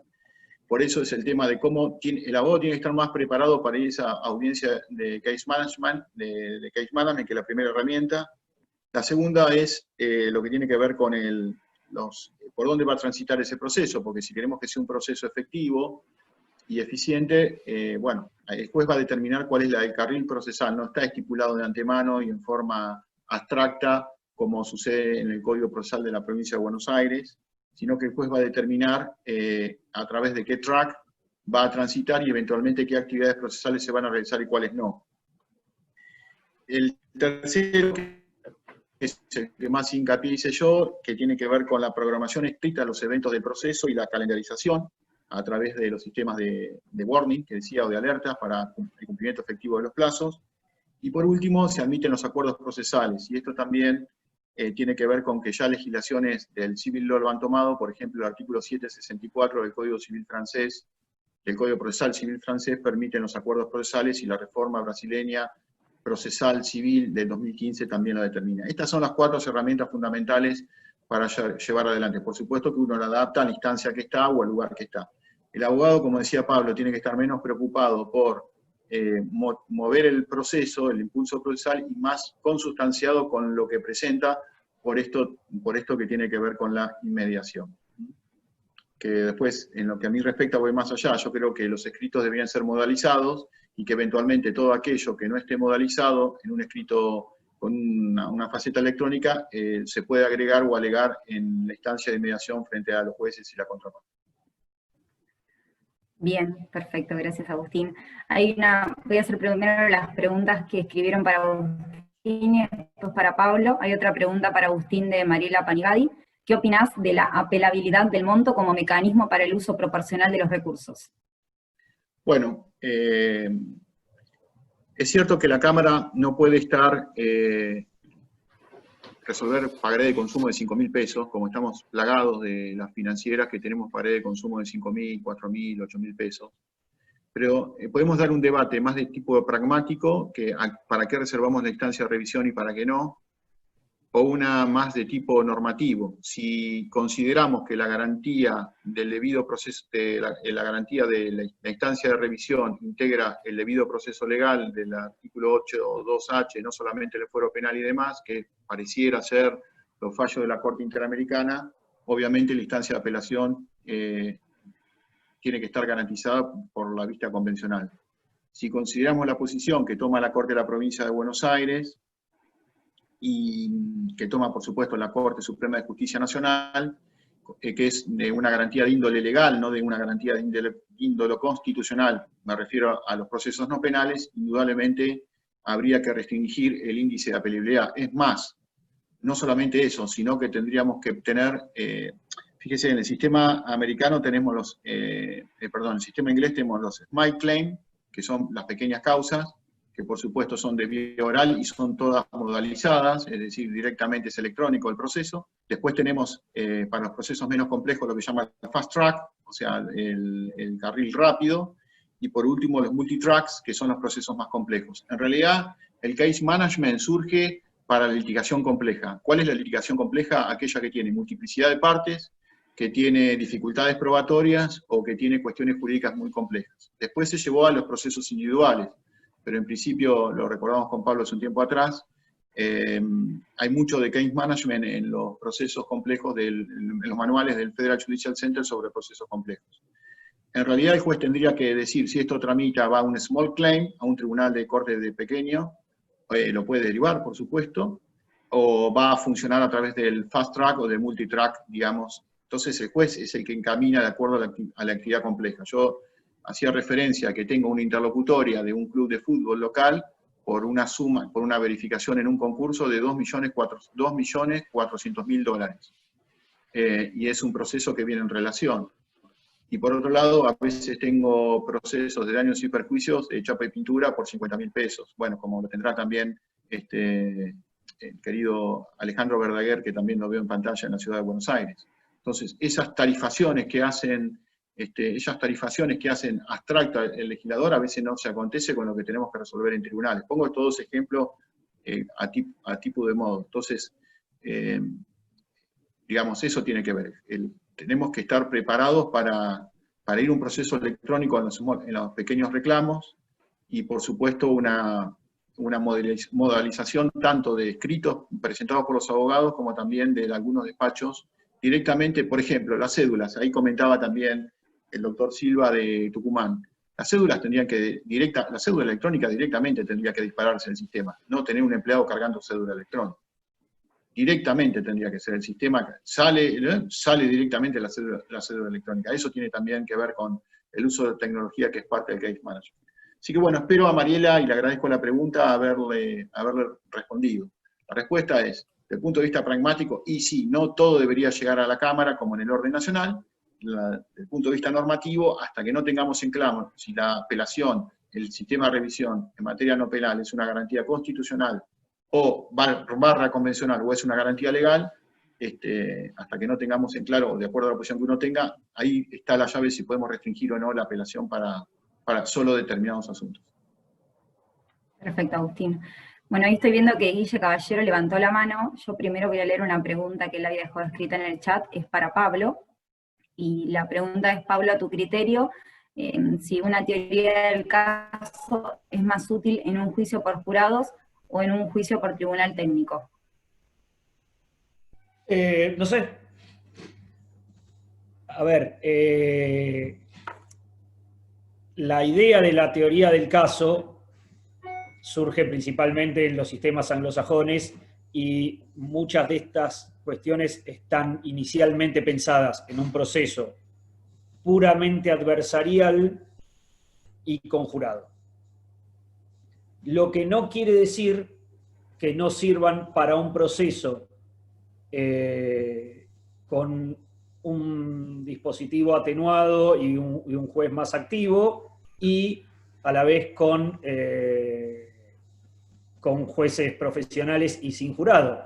Es decir, lo que decía antes de cómo formamos nuestra decisión, de cómo nos impacta lo que escuchamos, la forma en que está presentado, de cómo tendemos a completar los claros en una narración, de cómo la forma en que nos predisponemos emocionalmente hacia una historia tiene un impacto en la forma en que decidimos. Todo eso se aplica, por supuesto, para un jurado, y se aplica también para una jueza y para un juez.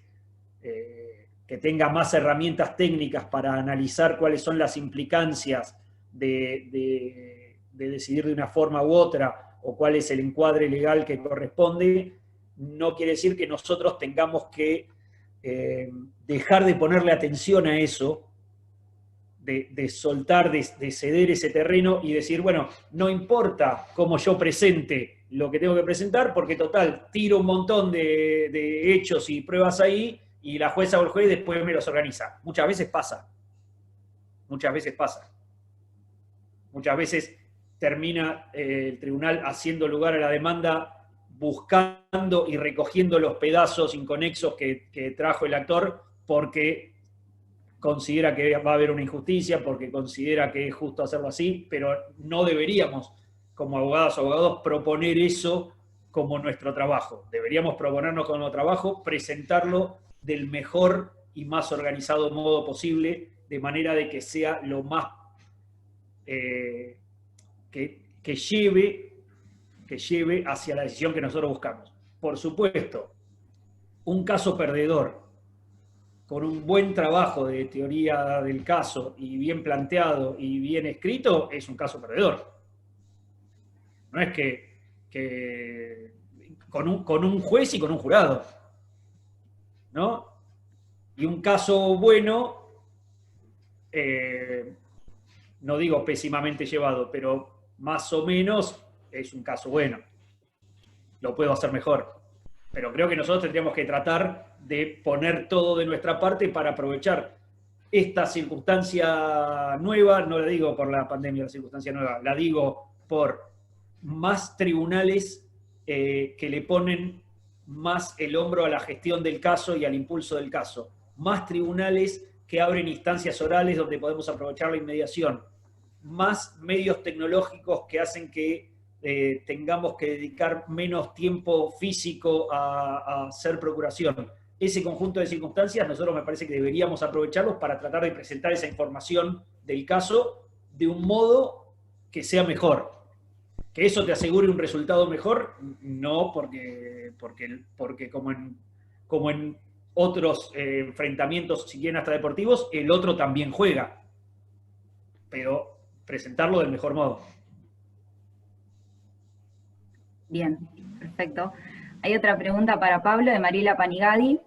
Respecto, el tiempo en la preparación del caso está impactado porque en Argentina no existe prácticamente la función de procurador o paralegal. La pregunta es, ¿cómo podría jerarquizarse la función del abogado para que impacte en la posibilidad de preparar y atender bien los casos? Mirá, hablando de case law management, o de gestión del caso, hay un autor inglés que se llama Zuckerberg, que no es el de Facebook, que dice, los abogados estamos mal pagos. Como estamos mal pagos, tenemos que llevar más casos de los que podemos llevar. ¿Cómo hacemos para llevar más casos de los que podemos llevar? Hacemos el mínimo movimiento en cada uno. Y de esa forma podemos llevar más casos de los que razonablemente podríamos llevar.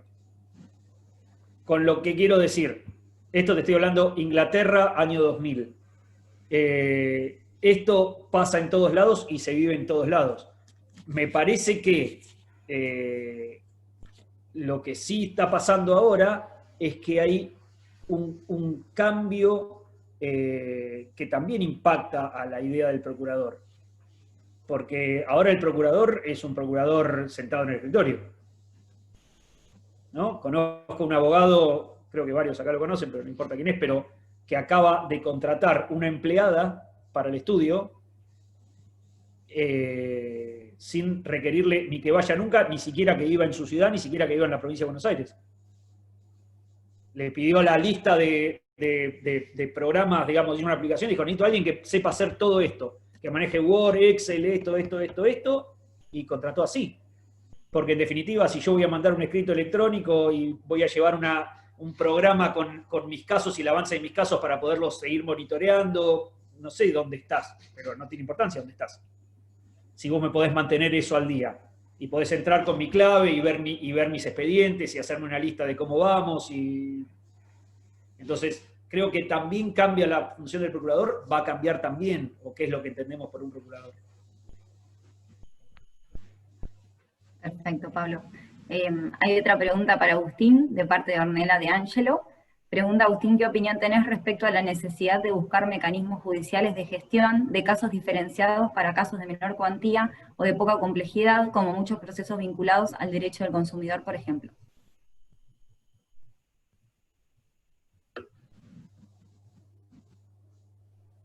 Agustín, no tenés activado el micrófono. Bueno, decía que le agradezco a Ornella la pregunta. Concretamente sí, creo totalmente de que tenemos que tener tribunales de pequeñas cuantías. De hecho, se trabajó en el código, Pablo fue el que elaboró esa parte en el proyecto de Código Procesal Civil y Comercial para la provincia de Buenos Aires. Fundamentalmente no porque queremos que los juzgados civiles tengan menos trabajo, porque queremos un acceso mucho más, mayor acceso a la justicia y con menor costo para la ciudadanía, para los habitantes. Entonces, digamos, lo que buscamos ahí es, particularmente, si ustedes me preguntan cuál sería el mejor modelo, para mí ha sido un modelo de proceso electrónico. Yo sé que muchos abogados por ahí se van a quejar con esto. Habría que dar la discusión en relación si es necesario un patrocinio letrado, ya sea obligatorio, puede serlo facultativo. Y por otro lado, por supuesto, además del proceso electrónico, una audiencia con el juez, donde se evalúe la prueba y se dicte la sentencia y que sea inapelable. O sea que tenemos una posibilidad, por supuesto se acompaña toda la prueba documental con escaneada o a través, que después se reconocerá en la audiencia. Pablo se puede explayar en esto. Digamos, me parece que tenemos que ser mucho más activos en la resolución de los conflictos de lo que somos, y tenemos que lograr mucho más acceso a las personas para que puedan reclamar por sus derechos y no caer en una mega burocracia que ahí la veo a Fabiana, que puede estar resolviendo un daños y perjuicios de un cuasi delito civil con muchos casos y un pagaré de consumo de 2.500 pesos. O sea, ¿cuál es la utilidad que el Estado del salario le paga a Fabiana? ¿Para resolver los casos complejos o para resolver los casos simples? Entonces lo que diría es que me parece que sí, que tenemos que generar instancias mucho más ejecutivas, mucho más rápidas, mucho más accesibles, más con esto de que hoy está todo en la pandemia. Hoy necesariamente nos tenemos hemos logrado la tecnificación, la tecnologización de todos. Entonces me parece que a la gente hay que directamente llenando un formulario, acompañando, después se determina una audiencia, se dicta sentencia, y eso resulta ser inapelable. Pero bueno, en el derecho al consumidor estamos discutiendo las características de cómo quedó redactado el artículo 52 de la 24240, es decir, si el daño punitivo tiene que ser un grave daño reiterado, ¿no? Etcétera, ¿no? Tenemos que pensar más en los mecanismos de resolución de los conflictos, que es lo que nosotros queremos presentarles hoy a ustedes, de manera de que el acceso a la justicia y la tutela continua efectiva, que se ha escrito infinidad de libros y se han realizado un montón de congresos, sea realidad, pero no en realidad para nosotros, en la ciudadanía, en todas las personas que tienen que venir a reclamar por un derecho. Por supuesto que estoy entonces en definitiva, y agradezco a Ornella, a D'Angelo, la posibilidad de esta pregunta, porque creo efectivamente que sean de pequeñas causas no significa que sean jueces de menor jerarquía. Es como decir, no, en definitiva no es que son jueces de menor jerarquía, están limitados a definir un tipo de perfil de litigios. Bien, Agustín. ¿Alguien más quiere realizar alguna pregunta que no haya escrito por el chat? Si nos avisa, nosotros le habilitamos el micrófono. Bien, yo tenía una pregunta entonces, Agustín. Va un poco en consonancia con lo que comentaste al principio de la charla, del acceso a la justicia, la transparencia del Poder Judicial. Vos hiciste referencia, bueno, a la medición de resultados justamente para mejorar el sistema de justicia, pero bueno, particularmente va respecto a la transparencia y acceso a la justicia. Quería saber tu opinión, si crees viable la implementación de los servicios judiciales en línea, que se han implementado en otros países, más que nada para acercar al ciudadano al servicio de justicia, ya sea a través de los sitios web, para que el ciudadano obtenga información y orientación respecto a una resolución de algún problema justiciable, y así acercar al ciudadano al sistema de justicia, desde ese lugar. Sí, por supuesto que sí, pero que el mecanismo sea utilizado de modo tal de que sea mucho más fácil para el ciudadano acercarse y tener una respuesta mucho más pronta y por ahí de mejor calidad por el sistema de justicia. No que se utilice un mecanismo de línea de modo de restricción, todo lo contrario. Que sea en línea significa que eventualmente, si tiene algún inconveniente, pueda comunicarse un número y del otro lado le atienden un teléfono y le puedan resolver lo que no pudo resolver en línea. Digo, o sea, pensado en la finalidad de mayor accesibilidad desde cualquier lugar, mayor velocidad en la tramitación de los procesos, una mejor calidad de la respuesta en la medida de lo posible con el conocimiento sumario, pero eventualmente si ese ciudadano no puede ingresar, tenga la facultad también de comunicarse telefónicamente y que alguien le responda de manera tal de que pueda solucionar el inconveniente que no puede solucionar en línea. Digo, cuando hablamos de servicio de justicia hablamos de eso, de un servicio. La pregunta que nos deberíamos hacer todos los operadores del derecho es ¿qué servicio le estamos brindando a los ciudadanos y a los habitantes de nuestras respectivas jurisdicciones? Ahora, si ustedes me preguntan, a mí, digamos, lo que me gustó del case management es que bueno, si quieren después lo repasamos, pero si ustedes ven los poderes que el juez norteamericano en un modelo netamente adversarial tiene en el artículo 16, nos quedamos cortos con las que tiene el juez en la audiencia preliminar en los procesos de oralidad. Nos quedamos cortos acá, no nos quedamos cortos allá. Entonces, romper esta dicotomía de, no, el juez activista no funciona en un modelo adversarial. No, el juez activista funciona en un modelo de gestión de casos con un juez que articule correctamente la teoría del caso, como hizo referencia Pablo. ¿Sí? ¿Dónde focalizamos el rol del juez y dónde focalizamos el rol del abogado o la abogada? El rol del abogado o la abogada va a estar claramente, lo dijo Pablo, en la preparación correcta del caso. No, uno de los ejemplos que siempre damos es que dice, tráeme 10 testigos. ¿Y el qué hace la parte? Le trae esto, perdóname Pablo, estoy pisando un poco tu tema. Tráeme 10 testigos, la parte le da 10 testigos. Y le dice, bueno, ¿y los presenciales de estos cuáles son? No, 2. Pero usted me dijo que trajera 10. Entonces, peor es que te enterás que de los presenciales eran 2, pero te lo enterás en la audiencia. Porque vos nunca le preguntaste quiénes eran los presenciales. Claro, al momento de declarar. Una cosa quería acotar respecto de eso, respecto de los servicios judiciales en línea, y también una pregunta que vi en el chat que hacía Manuel Maimones sobre la inteligencia artificial, de paso.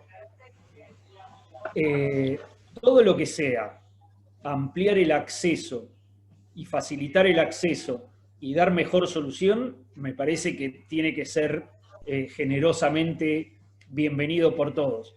No tiene que ser, me sumo ahí a lo que dice Agustín, una vez estaba en el banco y veía a un señor que no quería usar el cajero y le decían, no, pero operaciones de menos de 10.000 tiene que ir por el cajero automático, no puede ir al cajero persona. Y el señor decía, pero no hay nadie esperando. Sí, pero no puede ir. Pero no hay nadie. Entonces, no tiene que servir para restringir, tiene que servir para ampliar. Entonces, si es una solución que es buena, que es rápida, que es barata, que tiene un buen resultado, y se suma a las posibilidades que hay, creo que nadie lo va a negar. Lo mismo que las soluciones de inteligencia artificial, que yo personalmente no me las imagino para todas las cuestiones, porque hay un componente del juez a la hora de decidir y del razonamiento de la jueza o del juez a la hora de decidir que hace que el derecho esté vivo, que el derecho cambie, que las interpretaciones sean distintas. Ayer mi hijo de 13 años, hablando de otra cosa, me dijo, ¿qué problema tengo acá? Estaba discutiendo con el hermano, me dijo, discutiendo por la Play, dijo, entre la regla estricta y la compasión. Y bueno, yo le dije, bueno, pero ese problema por ahí lo tienen los jueces todo el tiempo, entre la regla estricta y la compasión. Entonces, yo quiero personas que decidan. Pero hay cuestiones que son casi un trámite lineal donde no hay mucha decisión. Antes de darle las sucesiones a los escribanos, prefiero que se las demos a una compu. Directamente. ¿Para qué? Cargá todo lo que tengas que cargar, que te salga la declaratoria y listo. Hacela en línea y ya está. Y vení al juzgado cuando tengas algo para discutir, que tengas que discutir el administrador, o el avalúo, o el inventario, o la partición, o la adjudicación, o lo que la parte que tengas que discutir. Entonces me parece que esas son cosas que van a pasar, razonablemente van a pasar en algún momento, más temprano que tarde, como el blockchain le va a pasar por arriba a los escribanos más temprano que tarde. ¿Puedo agregar algo con respecto a lo que dice Manuel? Manuel, primero, Estonia es el país donde la ex República Soviética tenían todo lo que tenía que ver con tenía como sectores en la ex Unión República Soviética, y todo lo que tenía que ver con la informática estaba radicado en Estonia. Por eso Estonia tiene una capacidad muy importante de desarrollo informático y de nuevas tecnologías. Obviamente la URSS en 1990, desde 1989 desapareció con Gorbachev. Entonces, por eso Estonia. Ahora, ya hay muchos procesos. En Inglaterra también el tema de las multas de tránsito directamente es inteligencia artificial. Pero también nosotros hemos escrito con Pablo, cada uno por su lado, en que la garantía de la oralidad integra la garantía del debido proceso porque está contenida en los pactos internacionales. Ya lo hemos escrito y hemos dado algunas charlas respecto de eso. O sea que me parece que la presencia, lo cual no significa que en todos los procesos tiene que haber una audiencia. Lo que significa que en todos los procesos, si la parte quiere, el juez lo tiene que recibir. Por eso que también estamos a favor del juicio monitorio, por ejemplo, un juicio monitorio en el que indudablemente no. Ahora, si una de las partes quiere la presencia del juez y quiere reunirse con el juez, lo tiene que hacer porque las convenciones lo imponen, las convenciones que integran la Constitución. Es decir, el derecho a una audiencia hoy está contenido, bueno, no me voy a referir a ese trabajo. Ahora, por supuesto que sirve para determinada resolución de conflictos, sirve para sistematización de información, para lograr despachos directamente, por ejemplo, que las cédulas salgan directamente, firma, y el sistema saca la cédula, para determinar despachos simples directamente, automáticamente. Hay pasos de inteligencia artificial. Siempre pensamos en la inteligencia artificial con que la inteligencia artificial lo que haga es resuelva el conflicto. Pero podemos utilizar la inteligencia artificial o el learning machine para otro tipo de cosas, como por ejemplo despachos simples que se directamente, o cédulas que se disparan automáticamente el sistema, o sistema de alertas que nos determinan que se cumplió o no se cumplió. Es decir, ¿por qué siempre vamos al extremo? Y insisto, hoy en nuestro sistema constitucional y convencional exigen la inmediación con el juez, no cuando alguna de las partes, aunque sea en un proceso monitorio, lo exija. O sea, también tenemos que estar atados o vinculados con lo que establecen las convenciones. Pero, y por último, antes que veo otra pregunta acá de Eliabel, lo que quiero comentar es que a veces no necesitamos reformas legales para llevar adelante la gestión del flujo de casos. Yo lo que les referencié es como lo que yo hago a partir del sistema que está operativo en la provincia de Buenos Aires. Digamos, entonces, yo lo que hago es trato de llevar adelante un control oficioso y ser responsable de los procesos que tramitan ante la Cámara, con las herramientas que tengo. Para eso me genero las propias estadísticas, y para eso también lo que hago es trato de maximizar la utilización del sistema, y no pensando al abogado como un enemigo. Hay una conducta de la litigación. Una vez le mandé a un abogado muy conocido de la Ciudad de La Plata un mail de cortesía. Me planteó la nulidad del mail de cortesía porque decía que no le había puesto, no estaba de acuerdo a la forma. Por supuesto, en un despacho le comuniqué que no era un medio de comunicación, que era una comunicación por nota, pero estamos completamente litigando, es decir, estamos como todos contra todos, digamos. No, es simplemente jueces, juezas, funcionarios, funcionarias, abogados, abogados, colaborando cooperativamente y activamente para lograr un resultado eficiente y sustancial del proceso. Es eso, no hay que ponerse a gastar esfuerzos en lo que no tenemos que gastar esfuerzos. Bien, Agustín, hay una pregunta más para vos de Marcela Roth, en cuanto a la diferente aplicación que cada juez hace de un mismo código, e incluso juzgados con el sistema de justicia 2020 y otros que no se incorporaron a este sistema. ¿Cómo juega esa situación con la igualdad en cuanto a la celeridad que debería imperar cuando las causas se sortean, teniendo en cuenta el sistema vigente de no obligatoriedad para los jueces de adherirse al sistema de justicia 2020? Bueno, esa ya es una definición de política judicial que le corresponde a quien gobierna la política judicial, que es la Suprema Corte de la Provincia de Buenos Aires. Cuando nosotros hablamos de gestión, la gestión está determinada en 3 niveles.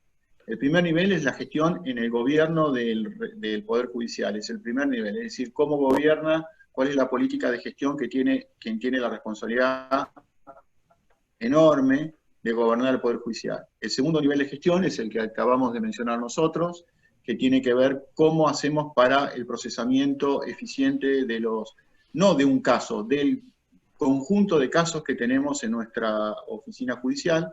Y el tercer nivel tiene que ver particularmente en qué formato tiene que tener el juzgado o la oficina judicial, que sea plástico para cumplir con las finalidades relevantes del sistema. Ahora, cómo se organiza la Receptoría General de Expedientes es un tema que le corresponde al primer nivel de gestión, que es el de gobierno del Poder Judicial. Lo que yo sí veo, que a veces, y esto lo comento, y bueno, lo va a comentar seguramente Karina en el próximo encuentro, al cual, por supuesto, ya estoy, Karina y Cecilia, a los cuales estoy invitando a todos el próximo miércoles, no mañana, sino el próximo miércoles, que tiene que a veces ser eficiente te trae desventajas. ¿Por qué te trae desventajas? Porque cuando las partes prefieren articular, cuando un juzgado está de turno, las pretensiones, porque saben que ese juzgado es mucho más eficiente y mucho más accesible en la resolución de los conflictos. O, por otro lado, por ejemplo, hay una determinado, de acuerdo a los criterios, las partes eligen la cámara primero o la cámara segunda de La Plata, de acuerdo a los criterios, por ejemplo, del proceso de consumo. Lo cual hace que, por supuesto, una cámara tenga más peso, más cantidad de volumen en determinado tipo de procesos ejecutivos, porque supuestamente es más favorable a una de las determinadas partes. Obviamente que lo que busca el case management es particularmente garantizar la igualdad real de las partes en el litigio. Por eso que se implementan este tipo de mecanismos. Por eso cuando la estadística del Poder Judicial de la Provincia de Buenos Aires dice ingreso de números por órganos, tendría que determinar qué tipo de procesos son los que ingresan por órganos.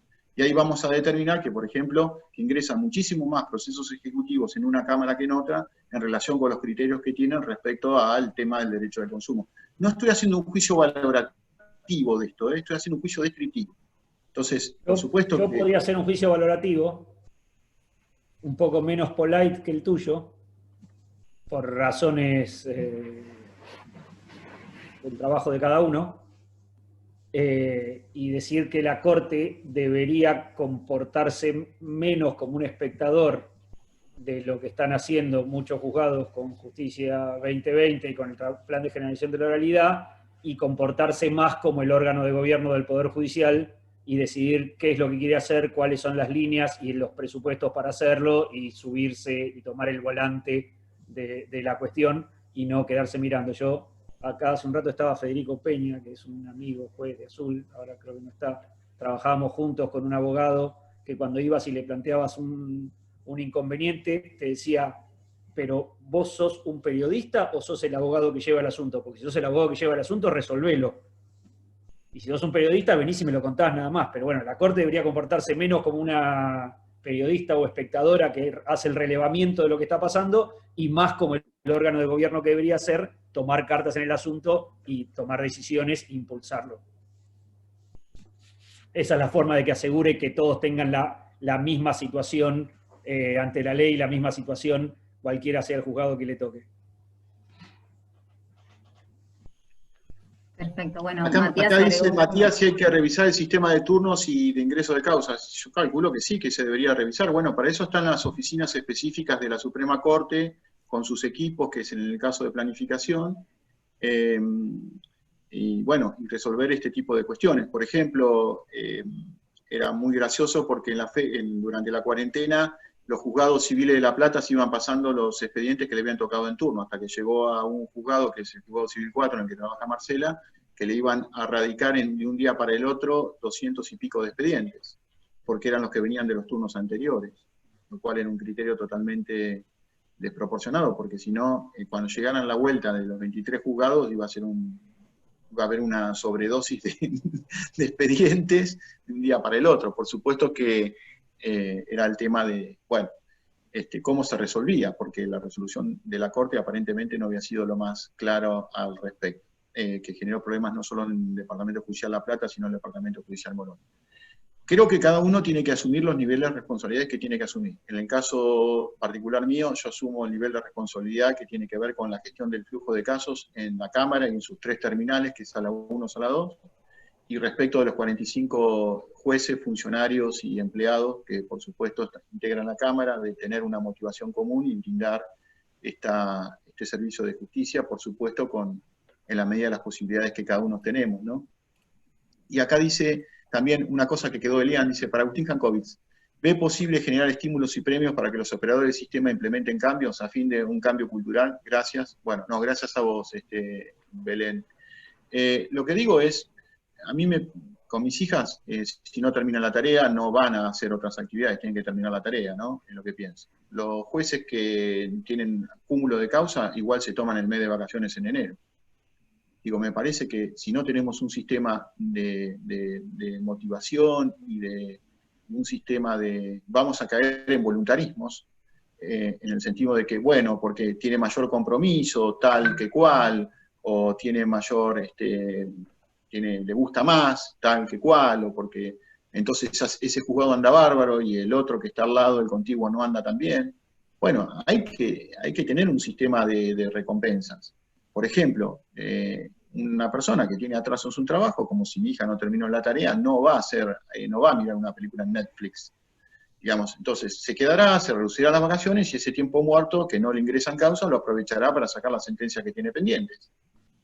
Y por otro lado, los jueces que están al día, por ejemplo, ¿por qué no generar un sistema de beca para que pueda ir a formarse, no sé, a Colombia, por no decir, pues bueno, o Estados Unidos, o a algún lugar, o a la Corte Interamericana, que los fondos del Estado para el grupo de jueces o para los jueces, que en definitiva cumplen adecuadamente con su servicio.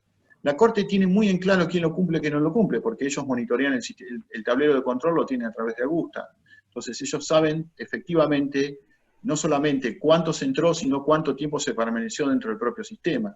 Ahora, si con eso no hacemos nada, va a quedar en los voluntarismos de que porque tal le gusta más o porque tal cual tiene mayor compromiso social o responsabilidad social, es mucho mejor. Y lo peor de todo, que lleva a prácticas disruptivas, es que permitan los abogados elegir, obviamente, porque buscan lo mejor, el juzgado más eficiente por sobre el menos eficiente, lo cual está sobrecargando el juzgado más eficiente. Es todo un sistema, pero si no tenemos data confiable, si no tenemos data confiable o no tenemos mecanismos, ¿y qué hacemos con esos datos? ¿Qué hacemos con esos datos?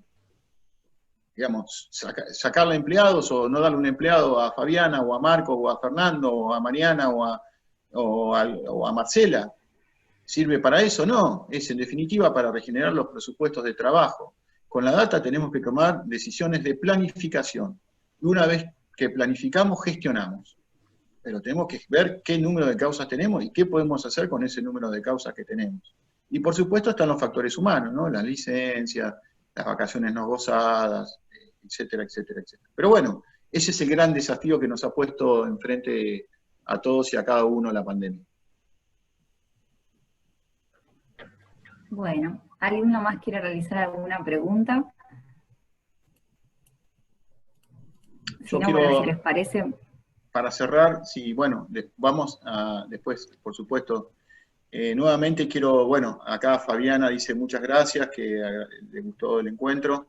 Les quiero agradecer a todos la participación, de haberse tomado 2 horas de la tarde en este horario a Jorge, que lo veo ahí en Olavarría también, a Jorge Arcodia, a mucha gente del interior, a gente de Tucumán, bueno, a todos y cada uno de sus lugares que hayamos compartido, que son reflexiones abiertas para que cada uno pueda procesar, para que cada uno pueda pensar, para que cada uno, no esperemos los cambios paternalistas de las leyes, los cambios los tenemos que producir nosotros en nuestras áreas de responsabilidad. Y por supuesto exigir a las autoridades que correspondan que instrumenten los mecanismos necesarios para poder mejorar el servicio de justicia a partir de lo que, digamos, de lo que nosotros podemos hacer con nuestro ejemplo. Miren, les vuelvo a decir, y con esto finalmente termino, los males que observamos en la justicia argentina son globalizados, es en todas partes del mundo. El tema es tomar la iniciativa, implementarlo, tener una visión de mediano plazo y llevarlos adelante para poder lograr mayor legitimación social por parte de los actores, de los operadores del sistema de justicia. Así que bueno, ese es el gran desafío que tenemos todos y cada uno. Gracias nuevamente a ustedes por su presencia. Gracias a todos.